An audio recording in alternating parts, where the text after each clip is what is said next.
Today, there are over 8 billion humans living in permanent settlements. We wake up in the same house every morning, work in the same buildings, shop at the same stores. We're anchored to addresses, tied to property lines, bound to cities that sprawl across landscapes our ancestors once roamed freely. We've built civilizations on the idea that staying in one place is normal, that moving around is the exception. But if you had looked at the world 12,000 years ago, the picture would have been shockingly different. Every single human on Earth was a nomad. Not most humans, not some humans, every single one. There wasn't a single permanent settlement anywhere on the planet. No villages, no farms, no fixed addresses.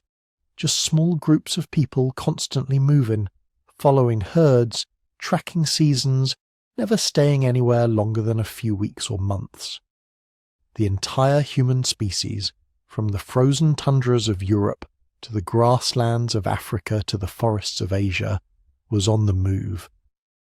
And then, in what amounts to the blink of an eye in evolutionary terms, we stopped. Something happened around 12,000 years ago that changed everything.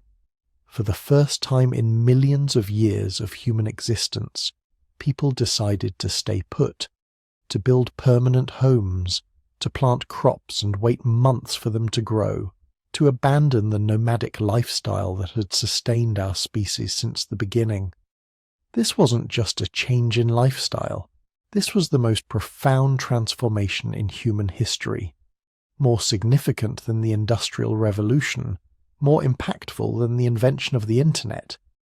Because this decision, this shift from wandering to settling, created the foundation for literally everything that came after. Cities, governments, writing, mathematics, art, religion, social hierarchies, wealth inequality, armies, empires. All of it traces back to the moment humans stopped moving and started staying. If you're using this to fall asleep, that's literally why I make it. So subscribe, maybe, and tell me where you are and what time it is. I check the comments and it's like Tokyo at dawn, London at lunch, California at midnight, all at once. Here's what makes this story so fascinating. Nobody forced humans to settle down. There was no apocalyptic event that made nomadic life impossible. The climate was actually getting better, not worse. Resources were becoming more abundant. By all logical reasoning, hunter-gatherers should have kept doing what they'd been successfully doing for hundreds of thousands of years, but they didn't. In multiple places around the world, completely independently, human groups made the radical decision to stop moving, to stake everything on staying in one place. And here's the really crazy part. This decision made life harder at first, not easier. Early farmers worked longer hours than hunter-gatherers. They had worse nutrition, more disease, higher infant mortality. Skeletons from early agricultural communities show signs of malnutrition and stress that nomadic populations didn't have. So why did they do it? Why would anyone willingly choose a harder, more dangerous lifestyle? That's the mystery we're going to unravel. Because the answer isn't simple. It's not just about discovering that seeds grow into plants. Hunter-gatherers knew that. They'd known it for thousands of years. The shift to agriculture wasn't about knowledge. It was about something deeper, something that fundamentally changed how humans thought about their relationship to the land, to food, to each other. The story starts around 12,000 years ago, in a period geologists call the Neolithic Revolution. Though revolution might be the wrong word, this wasn't sudden, it wasn't violent. It was more like a slow tide that gradually reshaped the entire human world. In the Fertile Crescent of the Middle East, groups began experimenting with cultivating wild grains. In China, communities started managing rice paddies. In Mesoamerica, people figured out how to domesticate maize. Each region developing agriculture independently, as if the entire species had simultaneously reached some invisible threshold. What made this moment in time special? What changed in the human mind or the human environment that made settlement suddenly possible? And once people started settling, why couldn't they go back? Because here's what most people don't realize. Once you commit to farming, you're trapped. You can't just abandon your fields and return to nomadic life. Your population has grown beyond what hunting and gathering can support. You've forgotten the old knowledge of tracking herds and finding wild foods. Your children have only ever known permanent homes. There's no reverse gear on the agricultural revolution. We're going to walk through this transformation step by step. From the last ice age, when every human was a nomad, through the warming period that changed everything, to the first tentative experiments with staying put, to the moment when settlement became permanent and irreversible. We'll see how climate, culture, technology, and pure accident combine to create the world we inhabit today, a world of cities and nations and borders that would be completely unrecognizable to our nomadic ancestors from just 12,000 years ago. This is the story of the greatest shift in human history, the moment we stopped wandering and started building the world we know today. For 200,000 years, your ancestors lived as nomads, not because they hadn't figured out a better way, not because they were primitive or backward, but because nomadic life worked. It worked spectacularly well. In fact, judged purely on sustainability, the hunter-gatherer lifestyle was the most successful survival strategy in human history. 200,000 years of continuous success.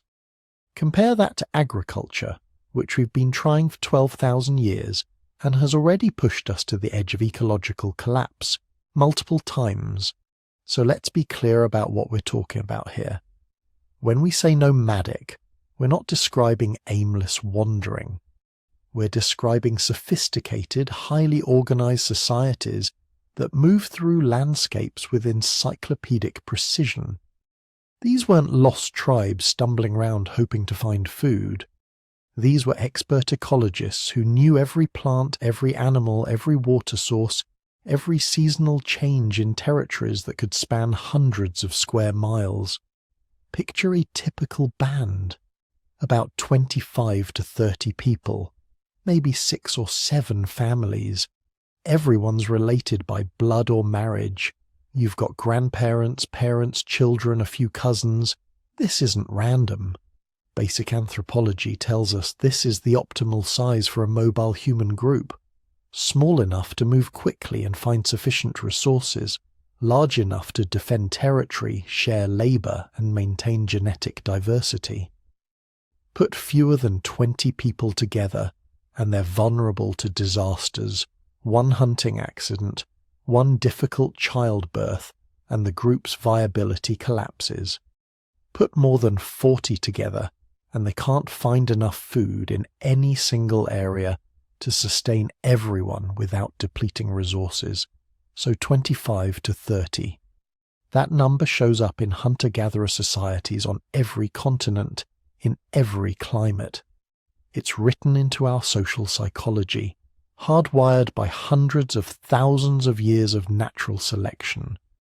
Even today, research shows that 30 is about the maximum number of people with whom we can maintain intimate, meaningful relationships. Coincidence? Not even close. These bands didn't live in isolation. They were nodes in networks that stretched across continents. Every band knew about the bands on either side of them. They met at certain times of year for trade, for marriage exchanges, for ceremonies. Information flowed through these networks like electricity through circuits. If one group discovered a new food processing technique, within a generation, every band within 500 miles would know about it. If another group found a new source of tool-making stone, trade routes would develop to distribute it. This was globalization, hunter-gatherer style. Now here's what a typical day looked like, and this is going to surprise you because it contradicts everything we've been told about how hard life was before civilization. Wake up around dawn, not because you have to, but because humans are diurnal animals and sleeping past sunrise when you don't have artificial light feels wrong. Spend maybe an hour on maintenance tasks, repairing tools, processing food from yesterday's gathering, tending the fire. Then, depending on the season and what's needed, either the men head out to hunt or a mixed group goes gathering, or both. Here's the crucial part. The average hunter-gatherer worked about 4 to 6 hours a day on subsistence activities. That's it.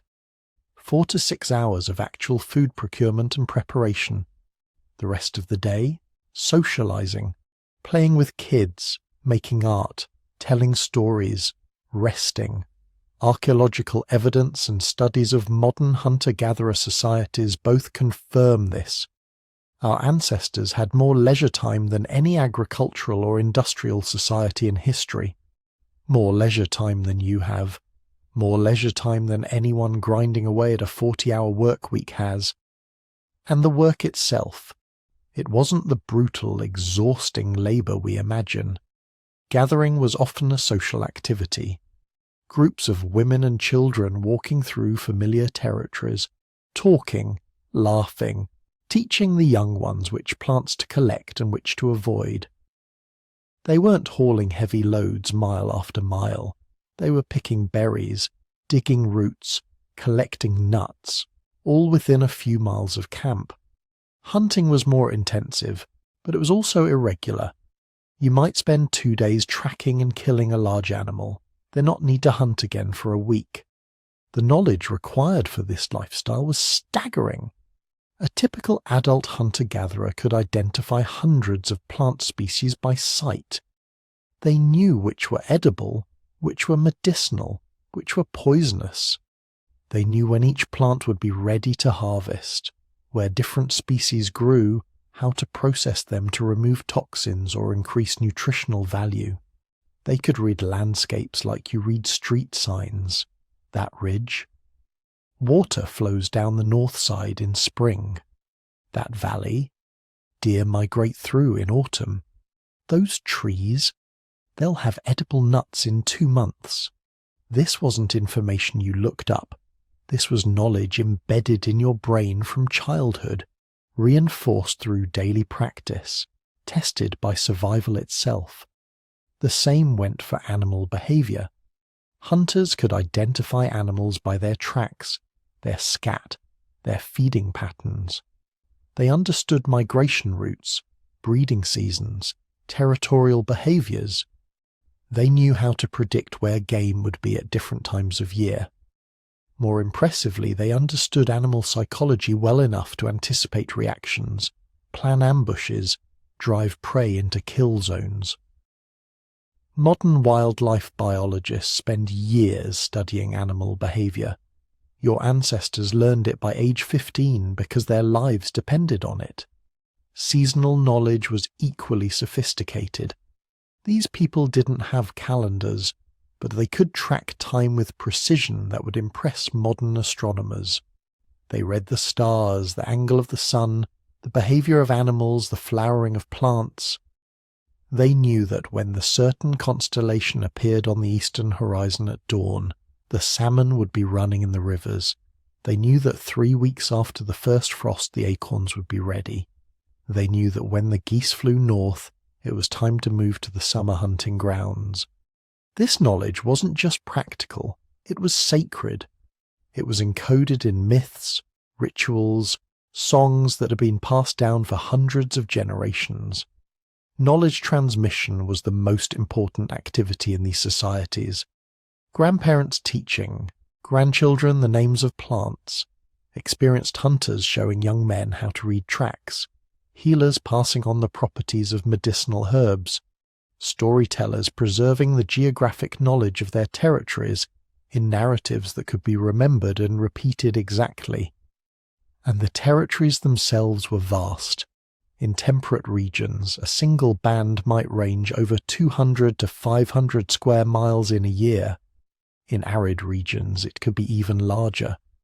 But they weren't wandering randomly through this space. They were following seasonal rounds, circular migration patterns that took them to different resource zones at different times of year. Winter camp by the river where fish were plentiful and wood was abundant. Spring movement to the uplands where new plant growth and migrating game animals provided easy food. Summer at the coast or near permanent water sources. Autumn back to the lowlands for nut harvests and final hunting before winter. These patterns were so regular, so deeply embedded in the social structure, that different bands had effectively carved up entire continents into overlapping but recognized territories. You knew which areas your band had primary access to. You knew which areas were shared with neighboring bands. You knew which areas belonged to others and required permission to enter. Property rights existed, just not in the form of fences and deeds. They existed in mutual understanding, in networks of relationship and obligation. The material culture of these mobile peoples was ingeniously simple. Everything you owned had to be carried, so nothing was wasted. Tools were multifunctional, lightweight, easily replaced. A basic toolkit might include a dozen carefully crafted stone tools, some wooden implements, leather bags, fire-making equipment, and that's about it. But don't mistake simplicity for primitiveness. Those stone tools represented thousands of years of technological refinement. The best Stone Age spear points are so perfectly crafted that modern knappers using metal tools struggle to replicate them. Shelters were temporary but effective. In warm climates, simple windbreaks or open-sided structures made from branches and leaves. In colder regions, more substantial structures covered with animal hides. In winter, some groups built semi-subterranean pit houses that could be occupied for several months. But even these were designed to be abandoned. You'd return to the same location next year, but you wouldn't try to maintain the structure through the off-season. Why bother? By the time you came back, you could build a new one in a day. Now let's talk about diet, because this is where things get really interesting. Pre-agricultural humans ate better than most people do today. Not just better in some abstract sense. Better in terms of nutrition, variety, food security. A typical hunter-gatherer diet included 50 to 100 different food species. 50 to 100. Compare that to modern agriculture, which feeds most of humanity with fewer than 20 crop species. This dietary diversity provided complete nutrition. Proteins from meat, fish, and insects. Fats from nuts, seeds, and animals. Carbohydrates from roots, fruits, and grains. Vitamins and minerals from the huge variety of plant foods. Skeletal evidence confirms this. Pre-agricultural humans were taller, had stronger bones, better teeth, and fewer signs of nutritional deficiencies than the first agricultural populations. When humans switched to farming, average height dropped by about 6 inches. It didn't recover until the 20th century. Tooth decay increased dramatically. Signs of malnutrition appear in the archaeological record. The first farmers were shorter, sicker, and died younger than their hunter-gatherer ancestors. But here's the thing about hunter-gatherer nutrition. It wasn't consistent. Unlike agricultural societies with stored grains, hunter-gatherers experienced feast and famine cycles. When resources were abundant, food was plentiful and varied. When resources were scarce, times got hard. But, and this is crucial, famines were rare and localized. If one area experienced drought or animal population crashes, groups could move to better territories. The mobility that defined nomadic life was itself a form of food security. This brings us to the environmental context. For most of the last 200,000 years, your ancestors were living through ice ages. Not constant frozen wastelands, but cycles of cold glacial periods alternating with warmer interglacial periods. During glacial maxima, ice sheets covered much of North America, Europe, and Northern Asia. Sea levels were 400 feet lower than today, exposing land bridges and coastal plains. The climate was drier, colder, more seasonal. But here's what's remarkable. Humans thrived in these conditions. They adapted to environments ranging from Arctic tundra to tropical rainforests. They lived in deserts and mountains, coastal zones and inland plains. They hunted mammoth in Siberia and gathered shellfish in South Africa. They crafted clothes from animal skins that allowed them to survive temperatures that would kill an unprotected human in hours. They learned to preserve meat through freezing, drying, and smoking. They figured out how to find and maintain fire even in wet conditions. This adaptability was humanity's superpower. While other species were confined to narrow ecological niches, humans were turning the entire planet into their niche. And they were doing it with Stone Age technology. Nothing more sophisticated than carefully worked stone, wood, and hide. No metals, no wheels, no writing. Just encyclopedic knowledge, sophisticated social organization, and the cognitive flexibility to solve novel problems. The last ice age began ending around 15,000 years ago. Temperatures started rising, ice sheets began retreating, sea levels started climbing. Coastlines that had been home to human communities for thousands of years were flooded. Entire landscapes transformed within a few generations. This was environmental change on a scale that would test every adaptation humans had developed. But your ancestors had survived worse. They'd survived the genetic bottleneck 900,000 years earlier. They'd survived multiple glacial cycles.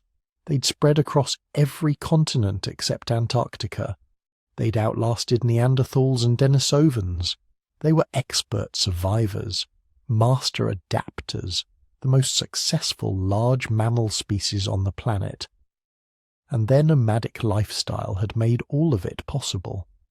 The ability to move when conditions changed, the knowledge networks that allowed rapid information sharing, the flexible social structures that could merge and split as needed, the relatively low population densities that prevented resource depletion.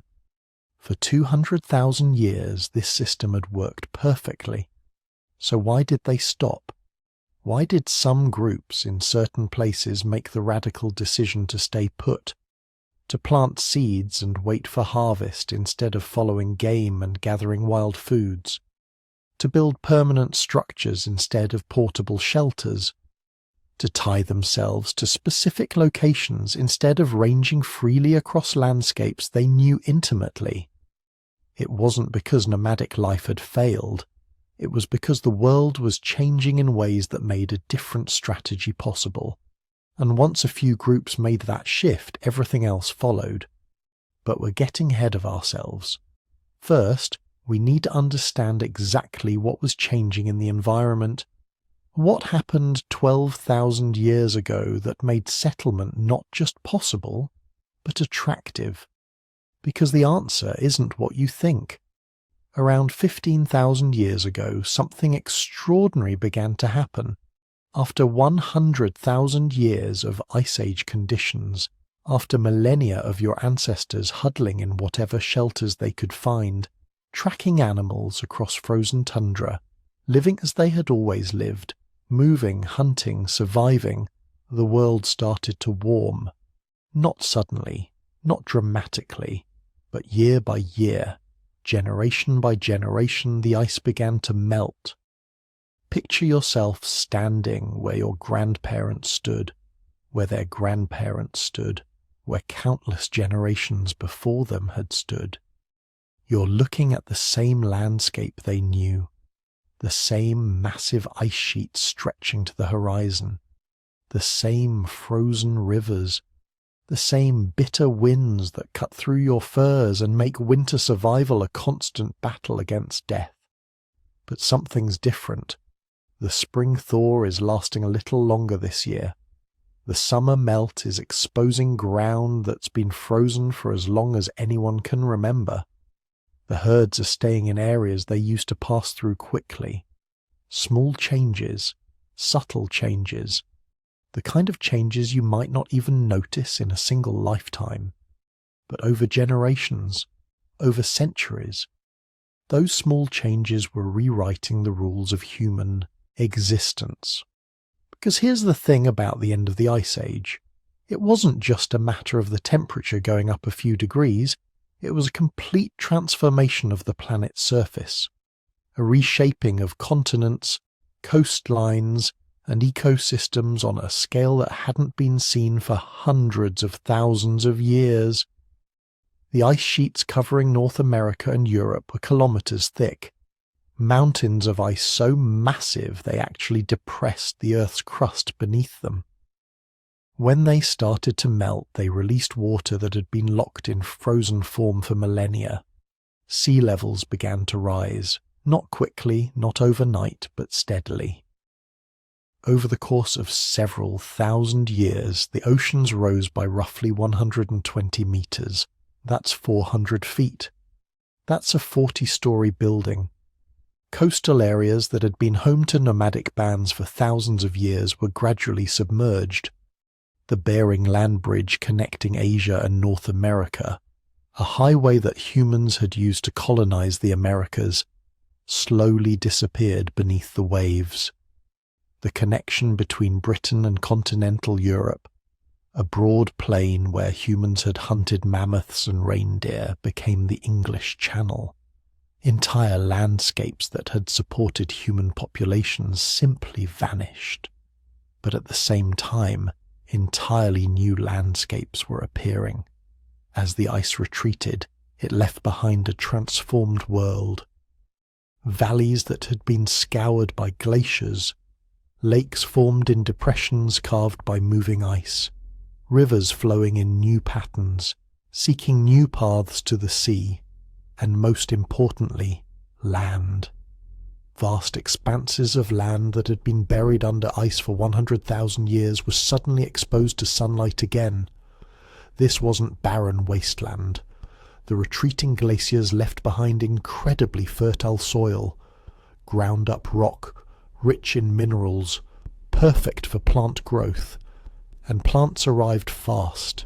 Seeds blown by wind, carried by birds, transported in the fur of migrating animals. Within just a few centuries, areas that had been frozen tundra were becoming grasslands, then forests. Your ancestors watched this transformation with a mixture of opportunity and loss. The animals they'd relied on for millennia, the Ice Age megafauna perfectly adapted to cold conditions, were struggling. Mammoths, woolly rhinoceroses, giant ground sloths, massive cave bears, all of them specialized for life in cold grasslands and tundra. As their habitats shrank and changed, their populations crashed. For nomadic hunters, this was catastrophic. Imagine your entire survival strategy built around tracking and killing animals that were now disappearing. Your grandparents' knowledge about migration routes, hunting techniques, processing methods, all of it becoming less relevant with each passing generation. But evolution doesn't care about tradition. Evolution rewards adaptation. And the same climate changes that were killing off the megafauna were creating entirely new opportunities.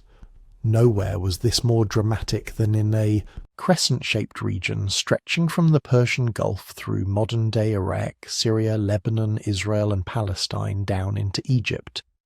We call it the Fertile Crescent today, but 15,000 years ago your ancestors would have called it something else. Maybe they called it the Land of Grass, because that's what was appearing there. Wild grains. Now grasses had existed throughout the Ice Age, but they'd been scattered, sparse, unreliable.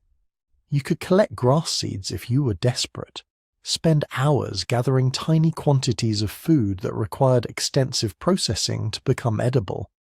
It was survival food, not a staple. But as the climate warmed and stabilized, something remarkable happened. The wild ancestors of wheat, barley, and rye began to flourish. Seasonal rainfall patterns became more predictable. Spring rains, summer growth, autumn harvest, the same cycle year after year. And these grasses weren't just scattered plants anymore.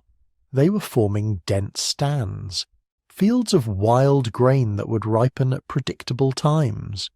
For nomadic bands passing through these areas, this was like discovering a gold mine.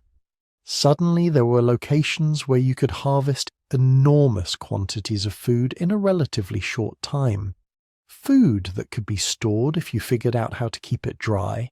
Food that didn't run away or fight back or required days of trekking through difficult terrain. The early experiments were tentative. Maybe a band would return to the same stand of wild wheat year after year, timing their migration to arrive just as the grain ripened. They'd harvest what they could carry, then move on, following the traditional nomadic pattern. But here's where it gets interesting. The climate shift wasn't just creating fields of wild grain, it was creating predictability, and predictability is the enemy of nomadism. Before the warming, climate patterns had been chaotic. You never knew if winter would come early or late, if summer would be wet or dry, if the herds would follow their usual routes or vanish into territories you couldn't access. Flexibility was survival, moving constantly, following opportunities wherever they appeared, never committing to a single location or strategy. But as global temperatures stabilized, as the massive ice sheets stopped their advance and retreat, seasonal patterns became more reliable. In the Fertile Crescent, you could count on spring rains. In river valleys, you could predict when floods would come. In coastal areas, you could anticipate fish migrations. This predictability fundamentally changed the survival calculus. For the first time in human history, staying in one place started to make sense. Not everywhere, not for everyone, but in certain locations with particularly abundant and reliable resources. The animal populations were changing too. The megafauna were dying out, but smaller animals were thriving. Deer, wild pigs, gazelles, birds. These animals had faster reproduction rates than mammoths. They could adapt more quickly to changing conditions, and critically they had different behavior patterns. Ice Age megafauna had to migrate long distances because their food sources were spread out and unpredictable. If you wanted to hunt them, you had to follow them. But the smaller animals flourishing in the warmer world? Many of them were territorial. They stayed in relatively small ranges, moving only seasonally or not at all. This meant you could learn their habits. You could predict where they'd be at different times of year. You could potentially manage their populations, protecting young animals to ensure future hunting, even defending their territories against other predators. Not quite domestication, not yet, but moving in that direction. The transformation was happening at different rates in different places. The Fertile Crescent was experiencing it early and dramatically, because its geography created perfect conditions. Mountains to the north and east, desert to the south, the Mediterranean Sea to the west. As the climate warmed, this region became a kind of ecological sweet spot. Enough rainfall for grass, warm enough for year-round habitation, diverse enough to support multiple food sources. But similar changes were occurring across the world. In East Asia, the Yellow River Valley was transforming into a region of reliable flooding and recession, perfect for the wild ancestors of millet and rice.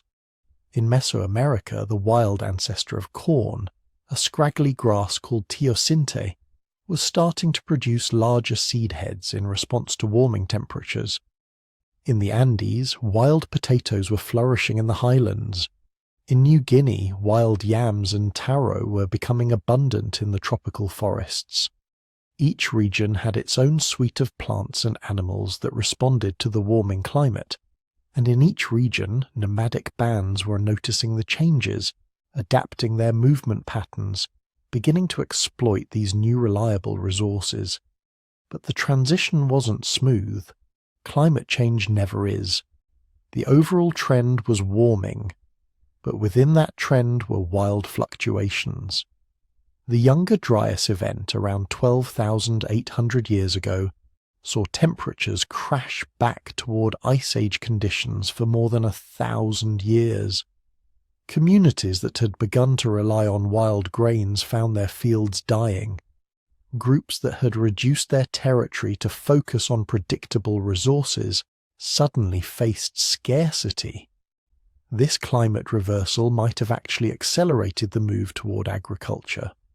When wild resources became unreliable again, some groups responded by trying to manage them more actively, protecting productive stands of grain, removing competing plants, maybe even deliberately planting seeds in favorable locations. These weren't farmers yet, they were still fundamentally nomadic. But they were beginning to blur the line between gathering and cultivation. They were starting to see themselves not just as consumers of resources, but as managers of them. The end of the Younger Dryas, around 11,600 years ago, brought another rapid warming, and this time it stuck. The climate stabilized at levels similar to today. The Ice Age was truly over, and the world your ancestors had known for 100,000 years, the world of constant movement and adaptation, the world where flexibility was everything, that world was dying. In its place was emerging a world of abundance and predictability, a world where the same locations could provide food year after year, a world where investing time and effort in a single location could pay off in ways that constant movement never could. Not everyone saw it. Not everyone believed it. Many bands continued their traditional patterns, following the herds, gathering wild foods, living as humans had always lived. And in many environments, that remained the best strategy. Nomadism didn't disappear because it was wrong. It persisted because in many contexts it was still right. But in those sweet spot locations, in the Fertile Crescent and the Yellow River Valley and the Mesoamerican highlands and half a dozen other places around the world, something new was becoming possible. Something that would have seemed impossible to your Ice Age ancestors. The possibility of staying in one place, not just for a season, but for generations. The climate had created the opportunity. Now it was up to humans to decide whether to take it. And that decision, made independently by different groups in different parts of the world, all around the same time, that decision would change everything about what it meant to be human. The Ice Age world was gone. The warm world was here, and in that warm world the age-old pattern of human nomadism was about to face its greatest challenge. Not from predators or rivals or disasters, but from something far more seductive, the possibility of plenty, the promise of predictability, the dream of staying home. Picture this. You're living about 14,000 years ago in what we now call the Levant, the region stretching from modern-day Turkey down through Syria, Lebanon, and into Israel. The Ice Age is ending. Glaciers that have covered half the northern hemisphere for 100,000 years are finally retreating. And the climate in your part of the world is doing something it hasn't done in millennia. It's becoming predictable, not stable, not perfect, but predictable enough that you can count on certain plants appearing in certain places at certain times of year.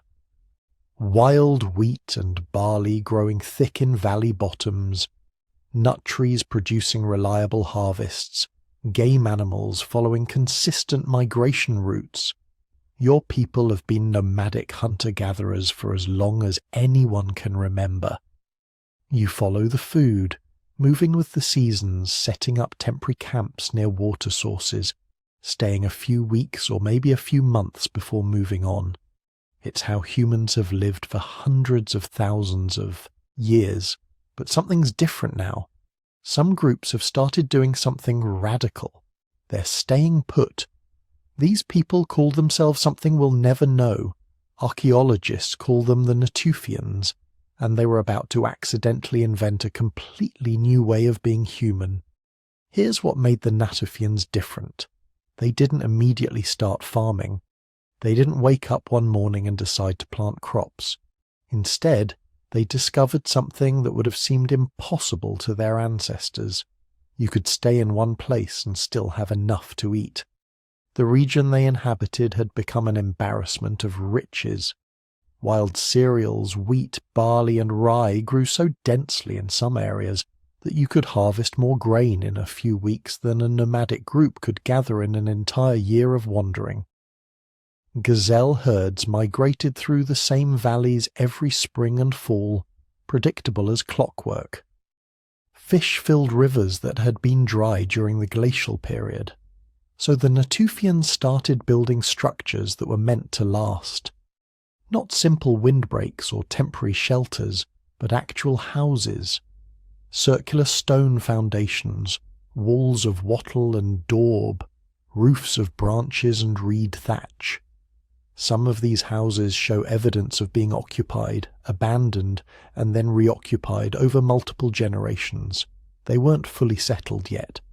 Most groups still moved seasonally, following resource cycles, but they were returning to the same base camps year after year, places they had invested labour in building, places where they stored food and tools, places that were becoming something unprecedented in human history. Home. The archaeological evidence from Natufian sites is fascinating because it shows people caught between two worlds.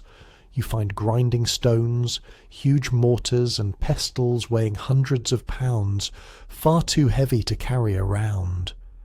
These weren't tools for nomadic life. These were investments in staying put. But you also find typical hunter-gatherer toolkits, projectile points for hunting, scrapers for processing hides, the full range of technologies needed for mobile life. The Natufians hadn't abandoned nomadism. They were experimenting with something in between, and they were doing something else, something that wouldn't seem significant until much later. They were manipulating plants. Now they weren't farming yet, not deliberately planting and harvesting, but they were managing wild plant populations in ways that would have seemed strange to traditional hunter-gatherers. When you harvest wild wheat, you're selecting. You're choosing which seeds to collect and which to leave behind. And here's where it gets interesting.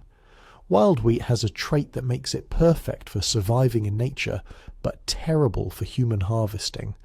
When the seeds ripen, the seed head shatters, scattering seeds everywhere. It's a great reproductive strategy for the plant.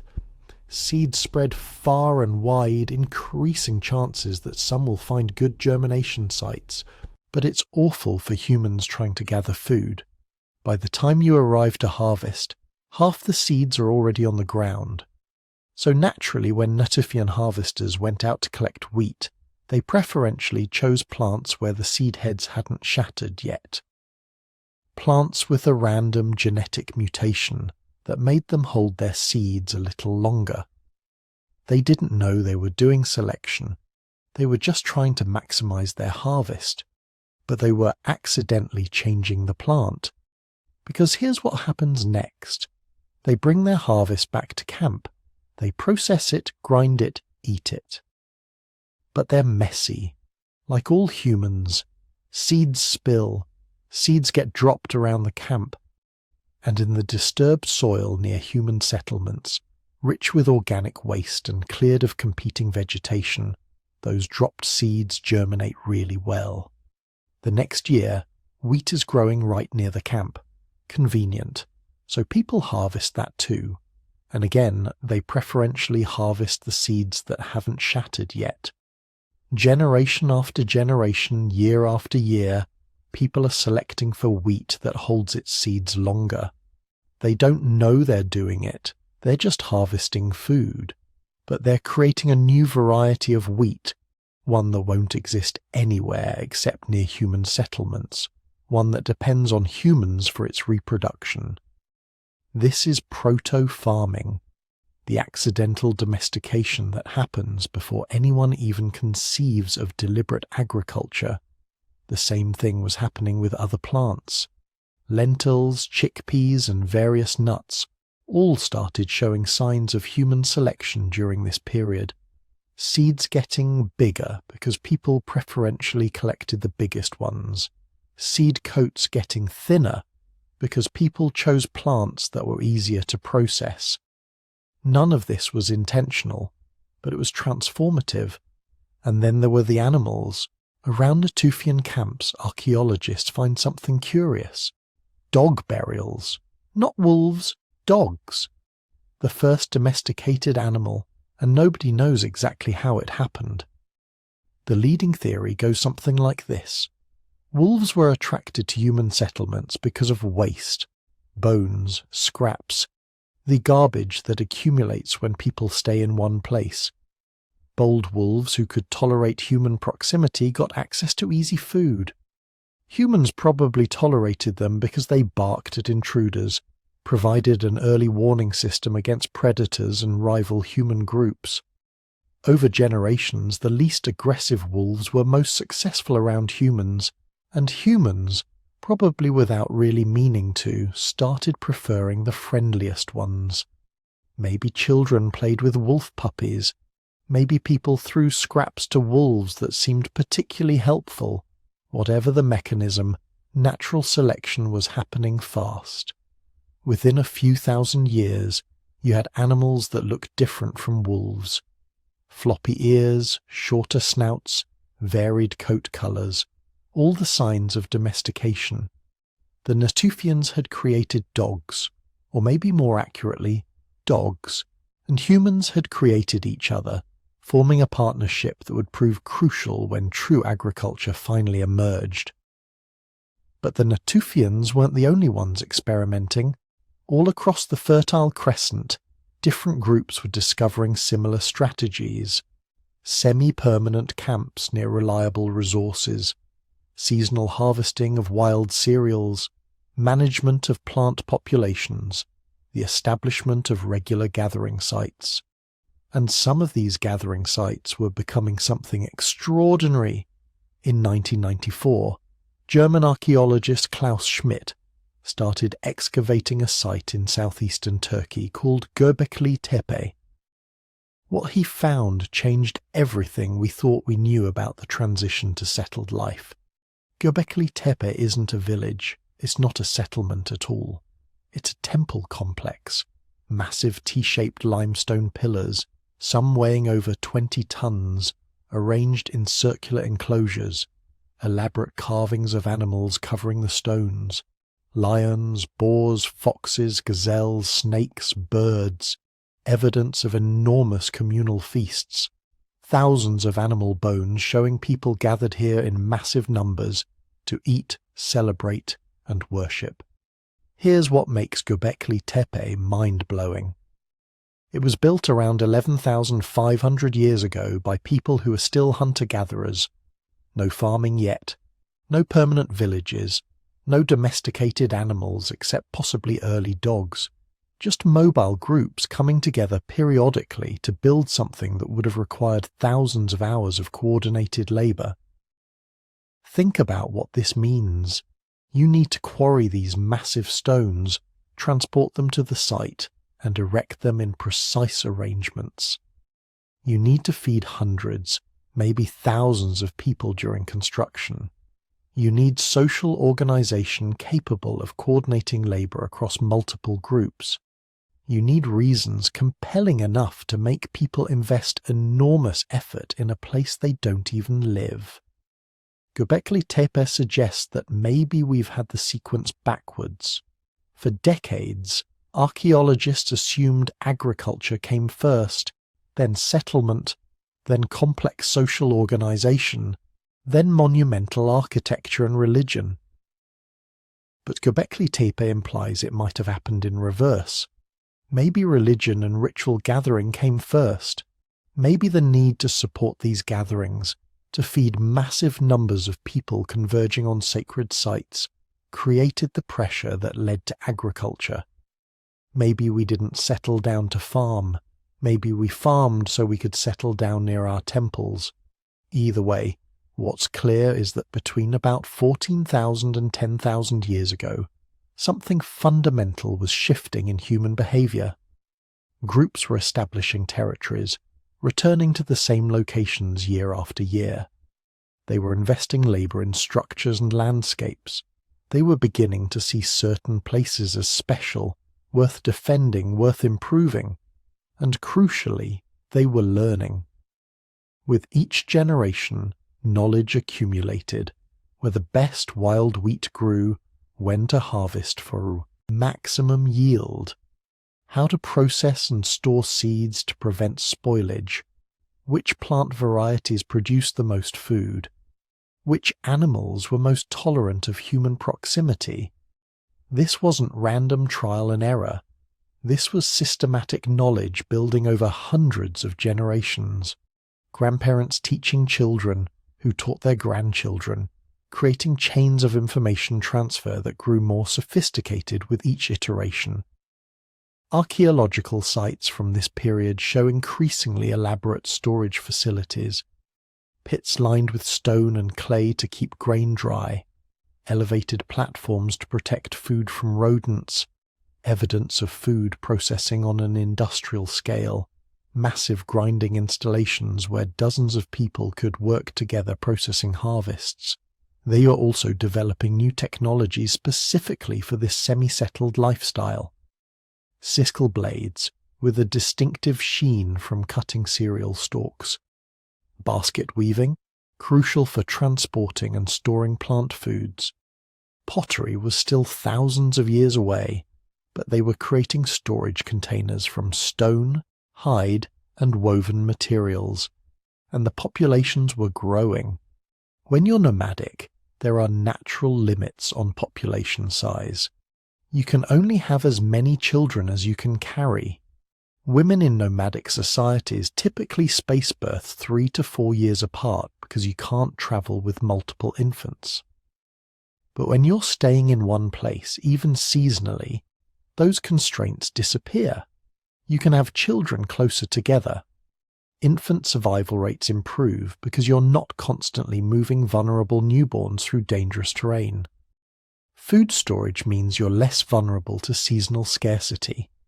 Natufian populations were growing faster than any human populations in history. Archaeological surveys show the number and size of sites increasing dramatically during this period. More people, in more places, all experimenting with this new semi-settled lifestyle. But they were also discovering the downsides. When you stay in one place, waste accumulates. Diseases spread more easily in dense populations. Resources that seemed inexhaustible when you were nomadic start showing signs of depletion when hundreds of people are exploiting them year-round. Some Natufian sites show evidence of resource stress. Smaller game animals being hunted, suggesting larger animals were becoming scarce. More reliance on plant foods that required intensive processing. Signs that the easy abundance of the early period was beginning to give way to competition and scarcity. And then, about 12,800 years ago, disaster struck. The climate that had been warming and stabilizing suddenly reversed. Temperatures plunged, rainfall decreased dramatically. This event, called the Younger Dryas, lasted for more than 1,000 years, and it hit the Natufians hard.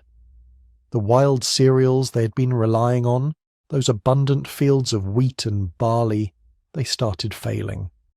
Harvests that had once required weeks of labour could be gathered in days, and they weren't enough. Some Natufian groups abandoned their semi-permanent sites and returned to full nomadism, spreading out to exploit more diverse resources. But others made a different choice. They had invested too much in their settlements, their storage facilities, their territorial knowledge. They had populations too large to easily return to mobile life. So instead of abandoning their lands, they intensified their relationship with the plants. They started deliberately planting seeds, not just harvesting wild stands. They began clearing competing vegetation, creating fields. They experimented with irrigation, moving water to where they wanted plants to grow instead of just harvesting where plants naturally appeared. They didn't have a word for it yet. They didn't wake up and decide, today we're inventing agriculture. But that's exactly what they were doing. The climate crisis of the Younger Dryas was forcing the final transition from management to actual farming, from proto-agriculture to the real thing. The age of experimentation was ending.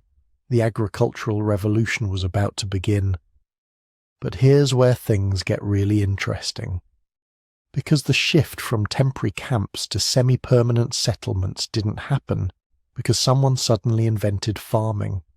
It happened the other way round. People were already settling down before they knew how to farm. They were clustering around reliable resource patches, those year-round springs, those predictable stands of wild grains. And once you're staying in one place, once you're watching the same patch of wild wheat grow year after year, you start to notice things. You notice that the seeds that fall near your camp in the spring turn into new plants in the fall. You notice that the areas where you've been processing grain, where thousands of seeds have been scattered and trampled into the soil, those areas have denser stands of wheat the following year. You notice that some plants produce bigger seeds than others, and if you save those bigger seeds for planting, well, the next generation has even bigger seeds. This wasn't a eureka moment.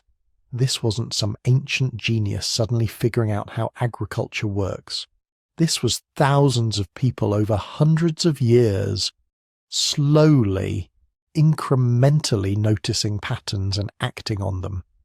And it was happening in multiple places simultaneously. The epicenter was the Fertile Crescent, that arc of land stretching from the Persian Gulf through modern-day Iraq and Syria and down into the Levant. Around 11,500 years ago, people in this region started doing something that seems almost absurdly simple in hindsight. They started saving seeds, not eating all the grain they collected, setting aside a portion, storing it through the winter, and deliberately planting it in the spring. At first, they were planting wild grains, the same species they'd been harvesting for millennia. But here's the thing about plants. They evolve fast, much faster than animals, and when you start selecting which seeds to save and plant, you become a force of natural selection. Wild wheat has a brittle rachis. That's the part that connects the seed to the stem. When the grain is ripe, the rachis shatters easily, scattering seeds everywhere. This is perfect for wild wheat, which needs to spread its seeds widely to maximize reproduction. But it's terrible for human harvesters. You're trying to gather grain, and it's falling apart in your hands, seeds scattering before you can collect them. So naturally, people would focus on gathering from plants that held together a little better, plants with a slightly tougher rachis that didn't shatter quite so easily. And when they saved seeds from those plants for planting, they were unconsciously selecting for that trait. Within just a few hundred years, maybe 20 or 30 generations, the wheat growing around these settlements had been transformed. Non-shattering rachis became standard. The plants were becoming dependent on human cultivation, because they couldn't effectively disperse their own seeds anymore. This was domestication. Not deliberate genetic engineering, but accidental selection happening at the intersection of human behavior and plant evolution. And it was happening to multiple species simultaneously. Wheat was domesticated in the Fertile Crescent. So was barley. So were lentils, peas, chickpeas, and flax. By 10,000 years ago, people in this region had developed a package of domesticated crops that could provide a complete diet. Grains for carbohydrates, legumes for protein, flax for fiber and oil. But cultivating plants is only half the agricultural revolution. The other half is animals, and this is where things get complicated, because domesticating animals requires a completely different set of conditions and a completely different relationship between humans and the natural world. You can't accidentally domesticate a sheep the way you can accidentally domesticate wheat. Animals don't just grow where you plant them. They move. They fight back. They have complex behaviors and social structures. Domesticating them requires capturing wild individuals, keeping them alive in captivity, convincing them to breed under human management, and then selecting for traits across multiple generations. The first animal to be domesticated wasn't even really an animal in the conventional sense.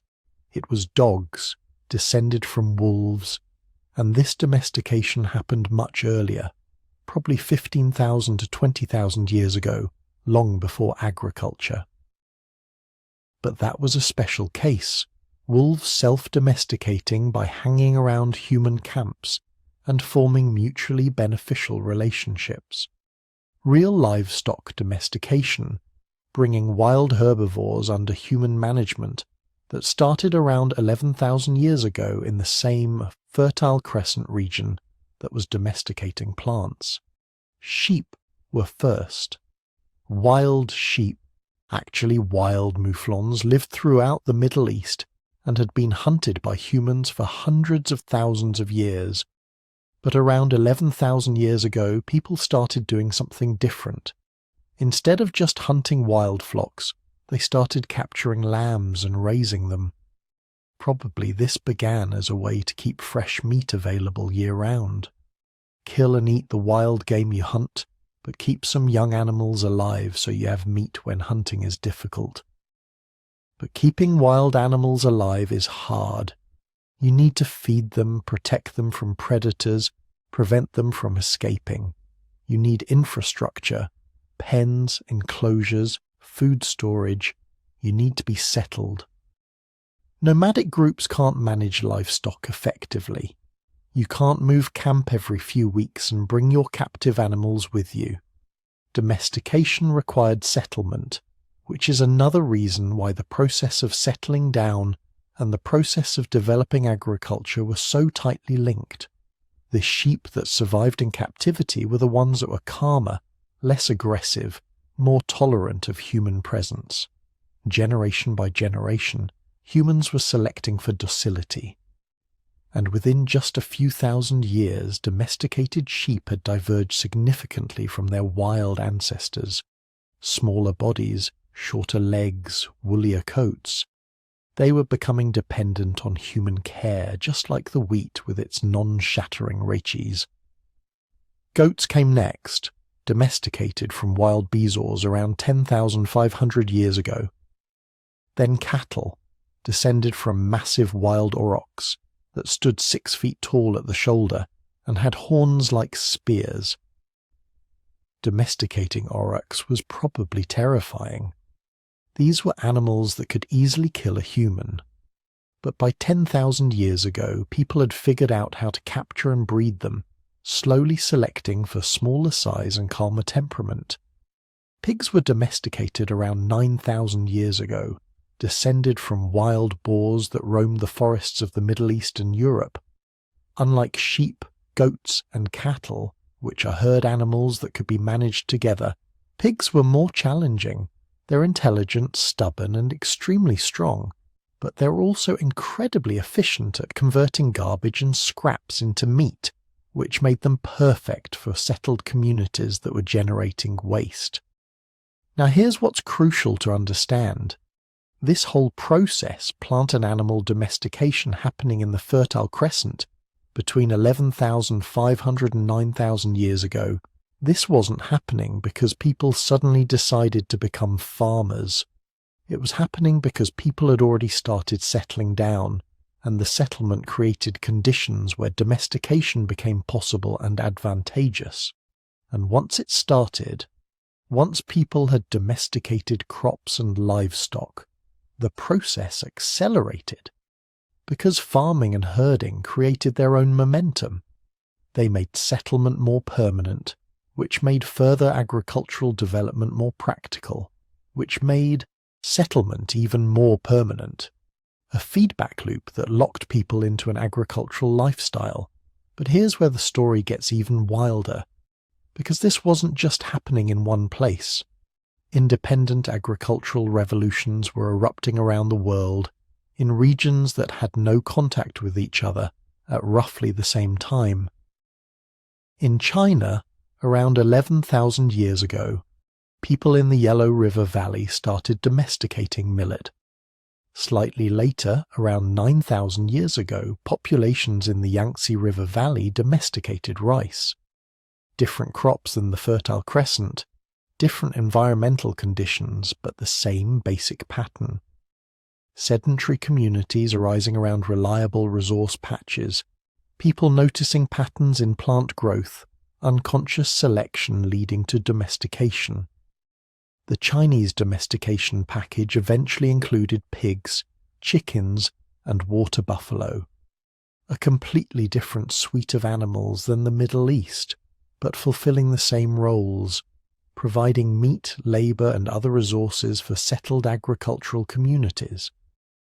In Mesoamerica, around 9,000 years ago, people started domesticating squash. Later came beans around 8,000 years ago, and then the big one, maize, corn, which was domesticated from a wild grass called teosinte, around 8,700 years ago. If you've ever seen teosinte, this domestication seems impossible. The wild plant produces tiny ears with maybe 5 or 6 seeds, each covered in a hard shell. It looks nothing like modern corn. But over thousands of years of selection, Mesoamerican farmers transformed it into one of the world's most productive crops. They also domesticated turkeys, the only large livestock available in the Americas. In Africa, agriculture developed independently in at least 3 different regions.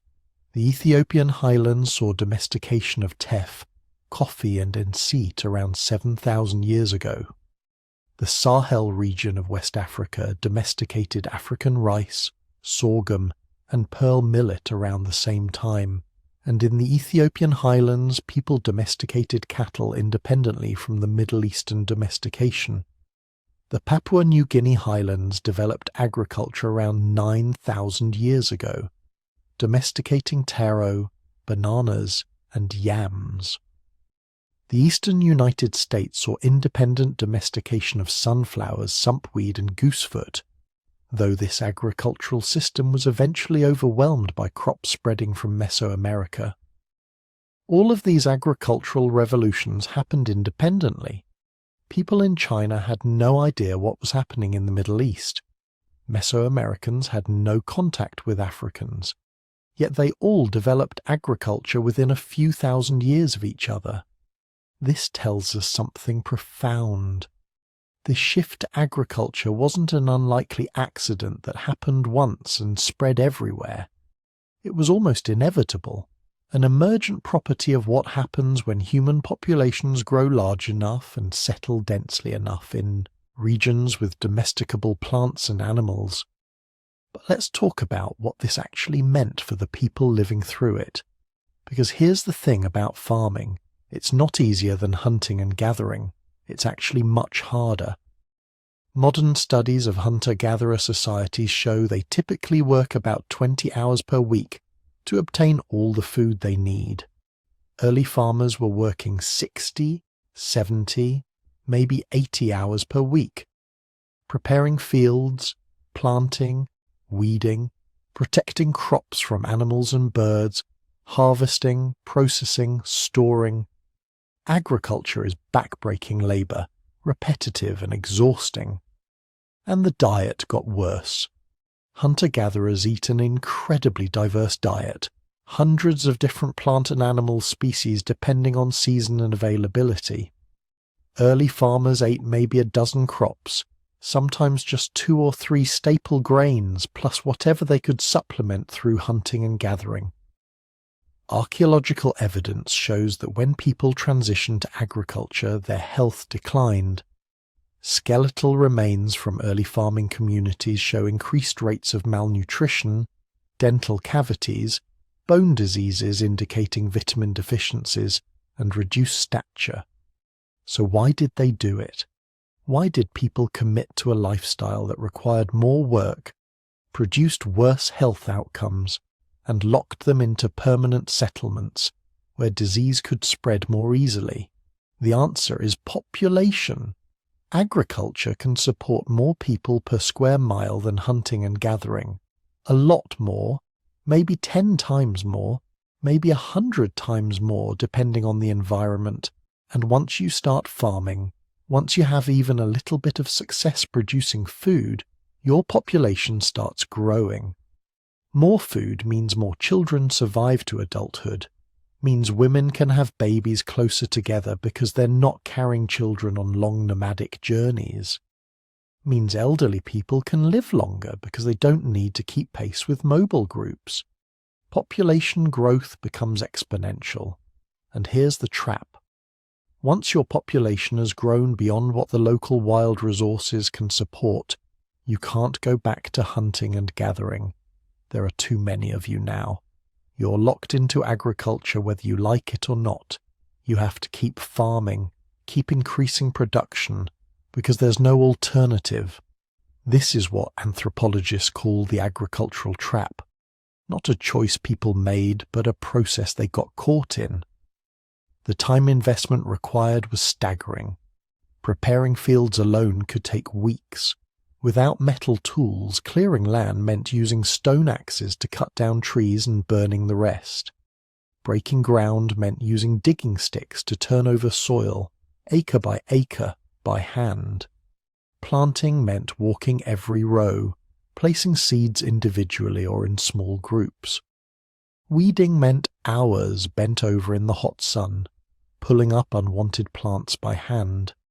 Harvesting meant cutting every stalk individually with stone sickles. Processing meant threshing grain by hand, separating seeds from chaff, grinding them into flour using stone tools, but the payoff was storage. This is what made the whole system work. Grain can be stored for years if kept dry.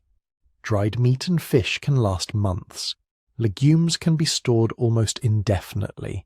For the first time in human history, people could accumulate food surpluses that would carry them through bad harvests, harsh winters, dry seasons. This required new technologies. Pottery for storage appeared around the same time as agriculture in multiple regions. Not because people suddenly figured out how to fire clay, but because settled agricultural communities needed durable waterproof containers. Granaries appeared, specialized structures designed to store large quantities of grain and protect them from moisture, pests, and theft. Underground pits, raised platforms, sealed rooms. Early farmers were constantly innovating new ways to preserve their harvests. The creation of surpluses changed human society at a fundamental level. For the first time, wealth could be accumulated. Some families had more stored food than others. Some had better land, more livestock, more productive fields. Inequality began to emerge. Not the temporary status differences that exist in all human societies, but permanent heritable disparities in access to resources. And the genetic changes were profound, both in humans and in the species we were domesticating. Lactose tolerance appeared in human populations that were herding cattle, a genetic mutation that allowed adults to digest milk, providing a huge nutritional advantage. Genes affecting starch digestion increased in frequency among populations eating grain-heavy diets. Our bodies were evolving to match our new agricultural lifestyle. The domesticated species were changing even faster. Dogs, sheep, goats, cattle, pigs, all showing the same suite of changes. Smaller bodies, shorter legs, floppier ears, curlier tails, spotted coats. This collection of traits, called domestication syndrome, appears in almost every domesticated mammal. It's probably a side effect of selecting for docility, for tameness. The genes affecting behavior are linked to genes affecting physical appearance. The plants were transforming even more dramatically. Larger seeds, tougher stalks, more compact growth patterns. Within just a few thousand years, domesticated wheat, barley, corn and rice had diverged so far from their wild ancestors that they could barely interbreed. We had created new species, organisms that couldn't survive without human cultivation. By 9,000 years ago, the agricultural revolution was in full swing across multiple continents. Millions of people were now living in permanent settlements, cultivating domesticated crops, herding domesticated animals, and storing food surpluses that would have seemed impossible to their nomadic ancestors just a few thousand years earlier. The world was filling up again, but in a completely new way. Not scattered bands of nomads following wild herds and seasonal plants, but dense permanent communities of farmers anchored to the land. The human relationship with the planet had fundamentally changed. We weren't adapting to existing ecosystems anymore.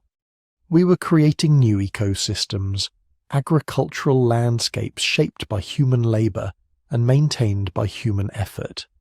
There was no going back now. The agricultural trap had closed. The population had grown too large. The knowledge of farming had spread too widely. Humanity was committed to this new way of life, for better or worse, and the villages, those clusters of permanent structures that had started as seasonal camps, they were about to become something much larger, something that would change everything. So your ancestors have figured out farming, they've planted seeds, watched them grow, harvested the grain. They've started staying in one place for longer periods, building temporary shelters near their fields. But here's the thing. Once you commit to agriculture, once you've invested all that labour in planting and tending crops, you can't just walk away anymore. You have to be there when the plants need water. You have to protect them from animals and other humans. You have to be there for the harvest. And suddenly, without quite meaning to, without any grand plan or conscious decision, your people have become permanently settled. They've built the first villages. Now we need to be clear about what we mean by villages. These weren't just a few huts clustered together. These were permanent communities with structures designed to last for generations, with shared spaces, with plans. The earlier settlements we can still study today show an incredible level of sophistication. These weren't people stumbling blindly into settled life. These were intelligent, creative humans deliberately designing new ways to live. The most famous early settlement is Jericho, around 9,600 BCE, in the Jordan Valley. Humans built what might be the oldest continuous settlement in human history. When archaeologists first started excavating Jericho, they expected to find simple shelters, maybe some storage pits. What they found instead blew their minds. Jericho wasn't just a village, it was a town.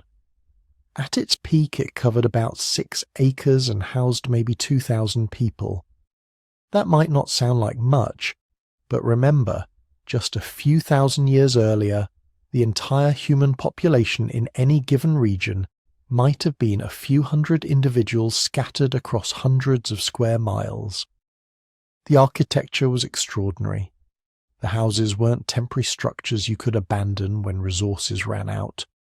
They were permanent buildings made of mud bricks dried in the sun. Some had stone foundations. They had flat roofs where families could sleep in summer. They had internal rooms for storage and sleeping.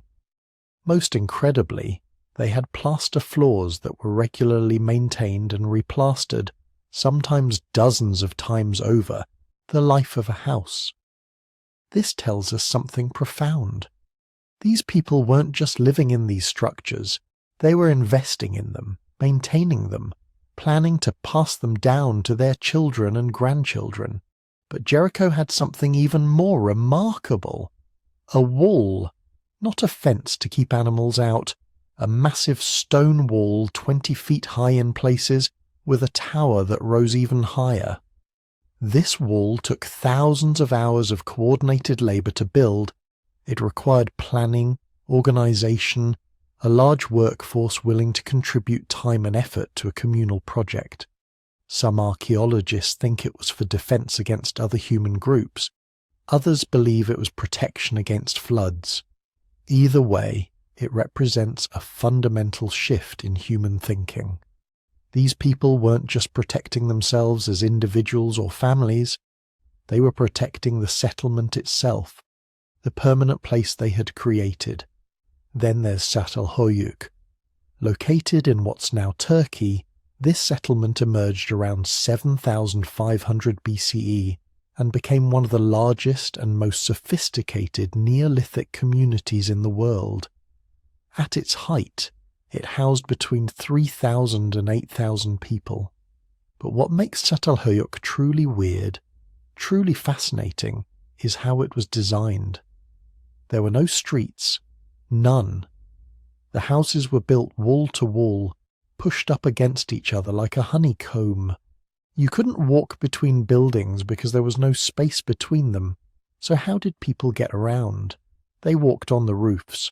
The roofs were flat and strong, and they served as the community's streets and public spaces. To get into your house, you climbed down a ladder through a hole in the roof. Think about what this means for community life. Everyone had to walk past everyone else's house to get anywhere. Privacy, as we understand it, didn't really exist. Your neighbours literally walked over your head every day, but it also meant something else. It meant security. With no ground-level entrances, with walls shared between families, the entire settlement became a kind of fortress. You couldn't sneak into Çatalhöyük. You had to be invited in. The interiors of these houses show even more sophistication. People divided their spaces into different functional areas. There were sleeping platforms built along the walls, raised to keep people off the cold floor. There were hearths for cooking and heating, positioned to vent smoke through the roof entrance. There were storage areas built into the walls for grain, tools, and valuable items. And here's where it gets really interesting. Beneath the sleeping platforms, they buried their dead. Not in a cemetery outside the settlement. Right there, under the floor where you slept. Families lived with their ancestors, literally. Burials at Çatalhöyük show that people sometimes dug up old skeletons, removed the skulls, and kept them in the house. Archaeologists have found skulls plastered and painted, displayed in homes, like honoured relics.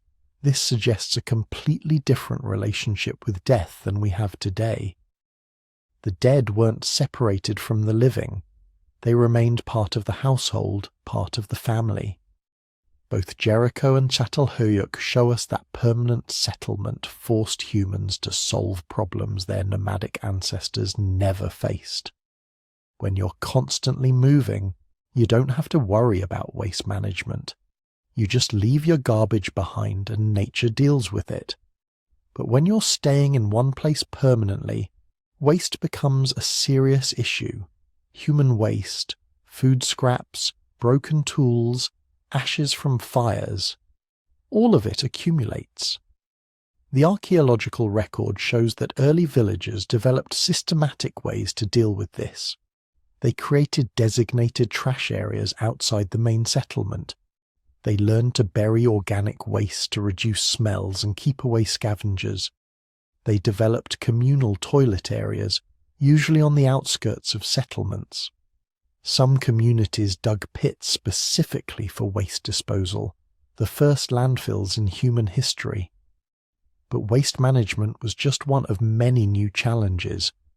Permanent settlement also meant humans had to develop entirely new concepts about property and ownership.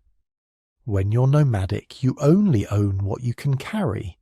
Territory might be loosely claimed by a group, but it's vast, flexible, and shared. Individual ownership of specific pieces of land doesn't make much sense when everyone is constantly moving. But when you build a permanent house, when you invest months or years of labor into constructing walls and floors, when you plant fields that will feed your family for generations, suddenly the land itself becomes valuable in a completely new way. The house is yours. The field is yours. The storage pit filled with grain you've harvested is yours. And you're willing to defend these things because they represent your survival and your future. Archaeological evidence suggests that concepts of private property emerged almost immediately with permanent settlement. At Çatalhöyük, each house was clearly a family unit. Families controlled their own space, decorated it uniquely, buried their own dead beneath their own floors. There's no evidence of communal housing or shared domestic spaces. This was private property in the most fundamental sense, but property ownership created something humans had never really dealt with before: inequality. When you're nomadic, everyone is roughly equal because nobody can accumulate much stuff. The strongest hunter might have slightly better tools, but there are limits to how much advantage any individual can gain. But in a settled village, some families inevitably end up with better land, more productive fields, larger houses. Over generations, these advantages compound. Wealth begins to accumulate in certain families, and with wealth comes power. The evidence for social stratification appears surprisingly quickly in the archaeological record. Within just a few generations of permanent settlement, we start seeing differences in house sizes, in burial goods, in access to resources. Some people were getting more than others. Some families were becoming more important than others. This led to the development of specialized roles within communities. In nomadic bands, everyone had to be a generalist.